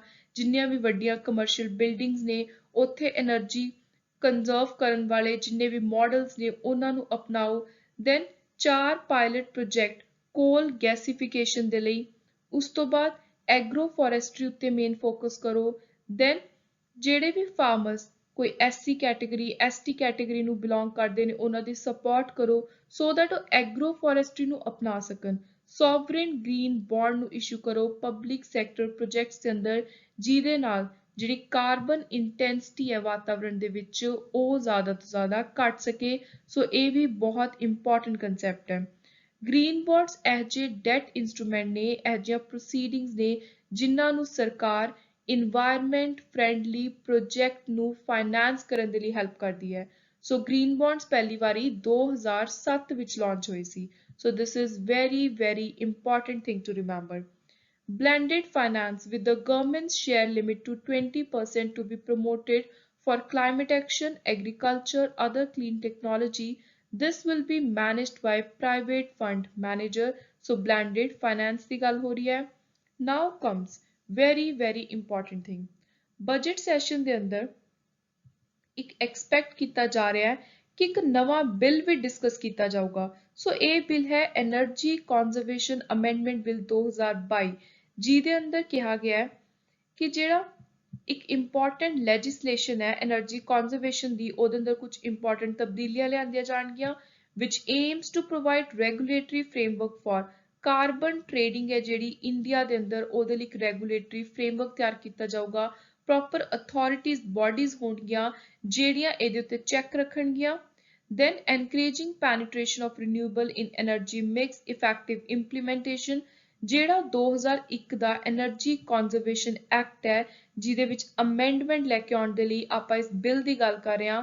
ਸੋ ਉਹਨੂੰ ਹੋਰ ਸਹੀ ਤਰੀਕੇ ਦੇ ਨਾਲ ਇਨਫੋਰਸ ਸਟ੍ਰਿਕਟਲੀ ਉਹਨੂੰ ਲਾਗੂ ਕਰਵਾਉਣ ਦੇ ਲਈ ਜਿਹੜੀਆਂ ਵੀ ਚੀਜ਼ਾਂ ਦੀ ਜ਼ਰੂਰਤ ਹੈ ਇਸ ਐਕਟ ਦੇ ਅੰਦਰ ਐਡ ਕਰਨ ਦੇ ਲਈ, ਇਨਕਲੂਡ ਕਰਨ ਦੇ ਲਈ, ਸੋ ਇਸ ਅਮੈਂਡਮੈਂਟ ਦੇ ਅੰਦਰ ਐਕਸਪੈਕਟ ਕੀਤਾ ਜਾ ਰਿਹਾ ਹੈ ਕਿ ਇਹਨੂੰ ਡਿਸਕਸ ਕੀਤਾ ਜਾਊਗਾ ਤੇ ਜ਼ਰੂਰ ਲਿਆਂਦੀਆਂ ਜਾਣਗੀਆਂ, ਜਿਹਦੇ ਨਾਲ 2070 ਤੱਕ ਦਾ ਜਿਹੜਾ ਕਾਰਬਨ ਰਿਡਿਊਸ ਕਰਨ ਦਾ ਇੱਕ ਟਾਰਗੇਟ ਰੱਖਿਆ ਹੈ ਉਹ ਟਾਰਗੇਟ ਆਪਾਂ ਇਫੈਕਟਿਵਲੀ ਅਚੀਵ ਕਰ ਸਕੀਏ। ਸੋ ਨੈਕਸਟ ਜਿਹੜਾ ਇਹ ਟੇਬਲ ਹੈ ਤੁਸੀਂ ਦੇਖ ਲਿਓ, ਇਹਦੇ ਅੰਦਰ ਮਿਨਿਸਟਰੀ ਵਾਈਜ਼ ਐਲੋਕੇਸ਼ਨ ਹੈ ਤੇ ਮੈਂ ਤੁਹਾਨੂੰ ਦੱਸ ਦਿੰਦੀ ਹਾਂ ਕਿ ਤੁਸੀਂ ਮੇਨ ਕਿਹੜੀ ਮਿਨਿਸਟਰੀ ਦੇ ਆਊਟਲੇ ਉੱਤੇ ਫੋਕਸ ਕਰਨਾ ਹੈ। ਸੋ ਇੱਕ ਹੈ rural development, then railway and also ministry of defence. So ਆਮ ਤੌਰ ਤੇ ਜੇ ਐਗਜ਼ਾਮ ਵਿੱਚ ਕੁਐਸਚਨ ਆਉਂਦਾ ਤਾਂ ਜਨਰਲੀ ਇਹਨਾਂ ਵਿੱਚੋਂ ਹੀ ਆਉਂਦਾ। ਸੋ ਤੁਸੀਂ ਇਹ ਸਾਰੀਆਂ ਮਿਨਿਸਟਰੀਜ਼ ਦੇ ਆਊਟਲੇ ਉੱਤੇ ਕਿੰਨੇ ਪੈਸੇ ਇਹਨਾਂ ਨੂੰ ਐਲੋਕੇਟ ਕੀਤੇ ਨੇ ਇਸ ਸਾਲ ਦੇ ਬਜਟ ਦੇ ਅੰਦਰ ਇਹ ਦੇਖ ਸਕਦੇ ਹੋ ਤੇ ਤੁਸੀਂ ਇਹਨਾਂ ਦੇ ਵਿੱਚੋਂ ਇੱਕ ਚੀਜ਼ ਐਨਾਲਾਈਜ਼ ਕਰਨੀ ਹੈ ਕਿ ਸਭ ਤੋਂ ਜ਼ਿਆਦਾ ਕਿਹਨੂੰ ਪੈਸਾ ਐਲੋਕੇਟ ਕੀਤਾ, ਸਭ ਤੋਂ ਘੱਟ। ਸੋ ਤੁਸੀਂ ਦੇਖ ਸਕਦੇ ਹੋ ਕਿ ਮਿਨਿਸਟਰੀ ਆਫ ਡਿਫੈਂਸ ਨੂੰ ਬਾਕੀਆਂ ਦੇ ਕੰਪੈਰੀਟਿਵਲੀ ਡਬਲ ਤੋਂ ਵੀ ਜ਼ਿਆਦਾ ਪੈਸਾ ਐਲੋਕੇਟ ਕੀਤਾ ਹੈ। ਸੋ ਇਹ ਜਿਹੜੀ ਫਿਗਰ ਹੈ ਇਹ ਐਗਜ਼ਾਮ ਦੇ ਲਈ ਬਹੁਤ ਹੀ ਜ਼ਿਆਦਾ ਇੰਪੋਰਟੈਂਟ ਹੈ। Lastly will talk about budget ਦੇ ਅੰਦਰ ਕੁਝ ਇੰਪੋਰਟੈਂਟ ਸਕੀਮਸ ਅਨਾਉਂਸ ਕੀਤੀਆਂ ਗਈਆਂ। ਸੋ ਇਹ 5 ਸਕੀਮਸ ਨੇ ਜਿਹੜੀਆਂ ਤੁਹਾਨੂੰ ਆਉਣ ਵਾਲੇ ਹਰ ਐਗਜ਼ਾਮ ਦੇ ਵਿੱਚ ਦੇਖਣ ਨੂੰ ਮਿਲ ਸਕਦੀਆਂ ਨੇ। ਇਹਦੇ ਵਿੱਚੋਂ ਪਹਿਲੀ ਸਕੀਮ ਹੈ PM ਦੇਵ ਆਇਨ। ਜਿਹੜੀ ਇਹ ਸਕੀਮ ਹੈ ਇਹ ਨਾਰਥ ਈਸਟਰਨ ਕਾਉਂਸਿਲ ਦੇ ਦੁਆਰਾ ਇੰਪਲੀਮੈਂਟ ਕਰਵਾਈ ਜਾਊਗੀ। ਟੋਟਲ ਇਸ ਸਕੀਮ ਦੇ ਲਈ 15,000 ਕਰੋੜ ਰੁਪਏ ਐਲੋਕੇਟ ਕੀਤਾ ਹੈ। ਸੋ ਇਹ ਅਮਾਊਂਟ ਵੀ ਬਹੁਤ ਹੀ ਜ਼ਿਆਦਾ ਇੰਪੋਰਟੈਂਟ ਹੈ ਤੇ ਜਿਹੜੀ ਇਨਫਰਾਸਟ੍ਰਕਚਰ ਨਾਲ ਰਿਲੇਟਡ PM ਗਤੀ ਸ਼ਕਤੀ ਯੋਜਨਾ ਹੈ, ਇੱਕ ਸੋਸ਼ਲ ਡਿਵੈਲਪਮੈਂਟ ਪ੍ਰੋਜੈਕਟਸ ਨੇ, ਉਹਨਾਂ ਦਾ ਹੀ ਪਾਰਟ ਹੈ ਨਾਰਥ ਈਸਟ ਏਰੀਆ ਦੇ ਲਈ ਸਪੈਸ਼ਲੀ ਇੱਕ ਅਲੱਗ ਤੋਂ ਸਕੀਮ ਲੈ ਕੇ ਆਉਣ ਦਾ। ਸੋ ਇਸ ਸਕੀਮ ਦਾ ਤੁਸੀਂ ਨਾਮ ਤੇ ਨਾਲ ਇਹਦੇ ਲਈ ਪੈਸਾ ਕਿੰਨਾ ਐਲੋਕੇਟ ਕੀਤਾ ਹੈ, ਇਹ ਦੋ ਚੀਜ਼ਾਂ ਯਾਦ ਰੱਖਣੀਆਂ ਨੇ। ਨੈਕਸਟ ਹੈ national tele mental health programme. So ਇਹ ਹੈਲਥ ਸੈਕਟਰ ਦੇ ਅੰਦਰ COVID-19 ਪੈਂਡੈਮਿਕ ਤੋਂ ਬਾਹਰ ਨਿਕਲ ਕੇ ਆਉਣ ਦੇ ਲਈ ਲੋਕਾਂ ਨੂੰ ਸਪੈਸ਼ਲੀ ਮੈਂਟਲ ਹੈਲਥ ਇਸ਼ੂਜ਼ ਦੇ ਜਿਹੜੇ ਉਹਨਾਂ ਨੂੰ ਟੈਕਲ ਕਰਵਾਉਣ ਦੇ ਲਈ ਇੱਕ ਨਵੀਂ ਪ੍ਰੋਗਰਾਮ ਲਿਆਂਦਾ ਹੈ। ਇਹਦੇ ਅੰਦਰ ਅਲੱਗ-ਅਲੱਗ ਸੈਂਟਰਸ ਖੋਲੇ ਜਾਣਗੇ। ਸੋ ਜਿਹੜੇ ਸੈਂਟਰਸ ਨੇ ਉਰੇ ਲੋਕਾਂ ਨੂੰ ਕਾਉਂਸਲਿੰਗ ਦਿੱਤੀ ਜਾਊਗੀ, ਪ੍ਰੋਪਰ ਸਾਈਕੈਟ੍ਰਿਕ ਦੀ ਜਿੰਨੀ ਵੀ ਹੈਲਪ ਦੀ ਜ਼ਰੂਰਤ ਹੈ ਉਹ ਪ੍ਰੋਵਾਈਡ ਕਰਵਾਈ ਜਾਊਗੀ। So the programme would consist of a network of 23 tele mental health excellence centre. So ਜਿਹੜਾ 23 ਨੰਬਰ ਹੈ ਇਹ ਤੁਹਾਨੂੰ ਜ਼ਰੂਰ ਪਤਾ ਹੋਣਾ ਚਾਹੀਦਾ ਹੈ ਕਿ ਕੁੱਲ ਕਿੰਨੇ ਸੈਂਟਰਸ ਹੋਣਗੇ। with NIMHANS serving as the nodal center, International Institute of Information Technology IIT Bangalore providing technology assistant। ਸੋ ਤੁਹਾਨੂੰ ਐਗਜ਼ਾਮ ਵਿੱਚ ਇਹ ਵੀ ਕੁਐਸਚਨ ਬਣ ਕੇ ਆ ਸਕਦਾ ਹੈ ਕਿ ਇਸ ਪ੍ਰੋਗਰਾਮ ਦੇ ਅੰਦਰ ਮੇਨ ਟੈਕਨੋਲੋਜੀ ਅਸਿਸਟੈਂਸ ਕਿਹੜੀ IIT ਪ੍ਰੋਵਾਈਡ ਕਰਵਾ ਰਹੀ ਹੈ। So you must remember it is IIT Bangalore। Next ਹੈ Saksham Anganwadi. Saksham Anganwadi ministry of women and child development ਇਹਦੇ ਅੰਦਰ ਇੱਕ ਨਾਲ ਮਿਲ ਕੇ ਜਿਹੜੀ ਸਕੀਮ ਕੰਮ ਕਰਦੀ ਹੈ ਇਹ ਹੋਰ ਅੱਗੇ 2 ਲੱਖ ਆਂਗਨਵਾੜੀਜ਼ ਨੂੰ ਆਪਣੀ ਸਪੋਰਟ ਐਕਸਟੈਂਡ ਕਰੂਗੀ। ਸੋ ਇਹ ਹੈ ਆਂਗਨਵਾੜੀ ਨੂੰ ਹੋਰ ਜ਼ਿਆਦਾ ਸਟਰੋਂਗ ਸક્ષਮ ਬਣਾਉਣ ਦੇ ਲਈ ਸਕੀਮ ਲਾਂਚ ਕੀਤੀ ਹੈ। ਵਾਈਬ੍ਰੈਂਟ ਵਿਲੇਜ ਪ੍ਰੋਗਰਾਮ, ਇਹਦੇ ਅੰਦਰ ਮੇਨਲੀ ਜਿਹੜੇ ਨਾਰਥ ਬਾਰਡਰ ਵਾਲੇ ਪਿੰਡ ਨੇ ਉਹਨਾਂ ਨੂੰ ਇਨਕਲੂਡ ਕੀਤਾ ਗਿਆ ਹੈ। ਸੋ ਉੱਥੇ ਡਾਇਰੈਕਟਲੀ ਇੱਕ ਤਾਂ ਰੋਡ ਕਨੈਕਟੀਵਿਟੀ ਨੂੰ ਹੋਰ ਸਟਰੋਂਗ ਕਰਨਾ, ਇਨਫਰਾਸਟ੍ਰਕਚਰ ਦੇ ਉੱਤੇ ਫੋਕਸ ਕਰਨਾ ਹੈ, ਹਾਊਸਿੰਗ, ਟੂਰਿਜ਼ਮ ਸੈਂਟਰ, ਬਾਕੀ ਉੱਥੇ ਦੂਰਦਰਸ਼ਨ ਤੇ ਹੋਰ ਜਿੰਨੇ ਵੀ ਐਜੂਕੇਸ਼ਨਲ ਚੈਨਲਸ ਨੇ ਜਿਨ੍ਹਾਂ ਦੇ ਥਰੂ ਸਰਕਾਰ ਲਰਨਿੰਗ ਪ੍ਰੋਵਾਈਡ ਕਰਵਾ ਰਹੀ ਹੈ, ਸਪੈਸ਼ਲੀ ਡਿਊ ਟੂ ਕੋਵਿਡ-19 ਪੈਂਡੈਮਿਕ। ਸੋ ਉਹ ਸਾਰੀਆਂ ਚੀਜ਼ਾਂ ਨੂੰ ਪ੍ਰੋਪਰ ਉੱਥੇ ਤੱਕ ਪਹੁੰਚਾਉਣਾ ਇਸ ਮੇਨ ਪ੍ਰੋਗਰਾਮ ਦਾ ਮਕਸਦ ਹੈ। ਸੋ ਤੁਸੀਂ ਯਾਦ ਰੱਖਣਾ ਹੈ ਵਾਈਬ੍ਰੈਂਟ ਵਿਲੇਜ ਪ੍ਰੋਗਰਾਮ ਕਿਹਨੂੰ ਟਾਰਗੇਟ ਕਰ ਰਹੀ ਹੈ? Villages in the northern area, specially on the border side. Last is Parvatmala. Parvatmala project implement ਕੀਤੀ ਜਾਊਗੀ ਹਿਮਾਚਲ ਪ੍ਰਦੇਸ਼, ਉੱਤਰਾਖੰਡ, ਜੰਮੂ ਤੇ ਨਾਰਥ ਈਸਟ। ਇਹਦੇ ਨਾਲ ਜਿੰਨੇ ਵੀ ਪਹਾੜੀ ਹਿਲੀ ਏਰੀਆਜ਼ ਨੇ ਉੱਥੇ ਇਨਫਰਾਸਟ੍ਰਕਚਰ ਨੂੰ ਸਟਰੋਂਗ ਕਰਨ ਦੀ ਗੱਲ ਕੀਤੀ ਜਾ ਰਹੀ ਹੈ। ਮਾਡਰਨ ਟਰਾਂਸਪੋਰਟੇਸ਼ਨ ਕ੍ਰੀਏਟ ਕੀਤਾ ਜਾਊਗਾ, connectivity infrastructure in the hills as well as make villages on our borders more alive. So ਤੁਸੀਂ ਦੇਖ ਸਕਦੇ ਹੋ ਕਿ ਆਲਮੋਸਟ ਜ਼ਿਆਦਾਤਰ ਜਿਹੜੀ ਬਜਟ ਦੇ ਵਿੱਚੋਂ ਗੱਲਾਂ ਹੋ ਰਹੀਆਂ ਨੇ, ਜਾਂ ਜੇ ਆਪਾਂ ਸਕੀਮਸ ਦੀ ਵੀ ਗੱਲ ਕਰੀਏ ਤਾਂ ਤੁਸੀਂ ਇਨਫਰਾਸਟ੍ਰਕਚਰ ਵਰਡ ਬਾਰ-ਬਾਰ ਦੇਖ ਰਹੇ ਹੋ ਕਿਉਂਕਿ ਇਨਫਰਾਸਟ੍ਰਕਚਰ ਹੀ ਮੇਨ ਹਾਈਲਾਈਟ ਹੈ ਇਸ ਸਾਲ ਦੇ ਬਜਟ ਦਾ। ਸੋ ਇਸੇ ਲਈ ਜਿਹੜੀਆਂ ਸਕੀਮਸ ਵੀ ਜ਼ਿਆਦਾਤਰ ਨਿਕਲ ਕੇ ਆ ਰਹੀਆਂ ਨੇ ਜਾਂ ਪੈਸਿਆਂ ਦੀ ਐਲੋਕੇਸ਼ਨ ਹੈ, ਉਹ ਸਾਰੀ ਕਿਤੇ ਨਾ ਕਿਤੇ ਇਨਫਰਾਸਟ੍ਰਕਚਰ ਨੂੰ ਹੀ ਸਟਰੋਂਗ ਕਰਨ ਦੇ ਲਈ ਲਿਆਂਦੀ ਗਈ ਹੈ। So you must remember the main highlight of this year's union budget is to make India's infrastructure a world-class modern infrastructure. So this was all about our today's lecture. I hope you liked the video.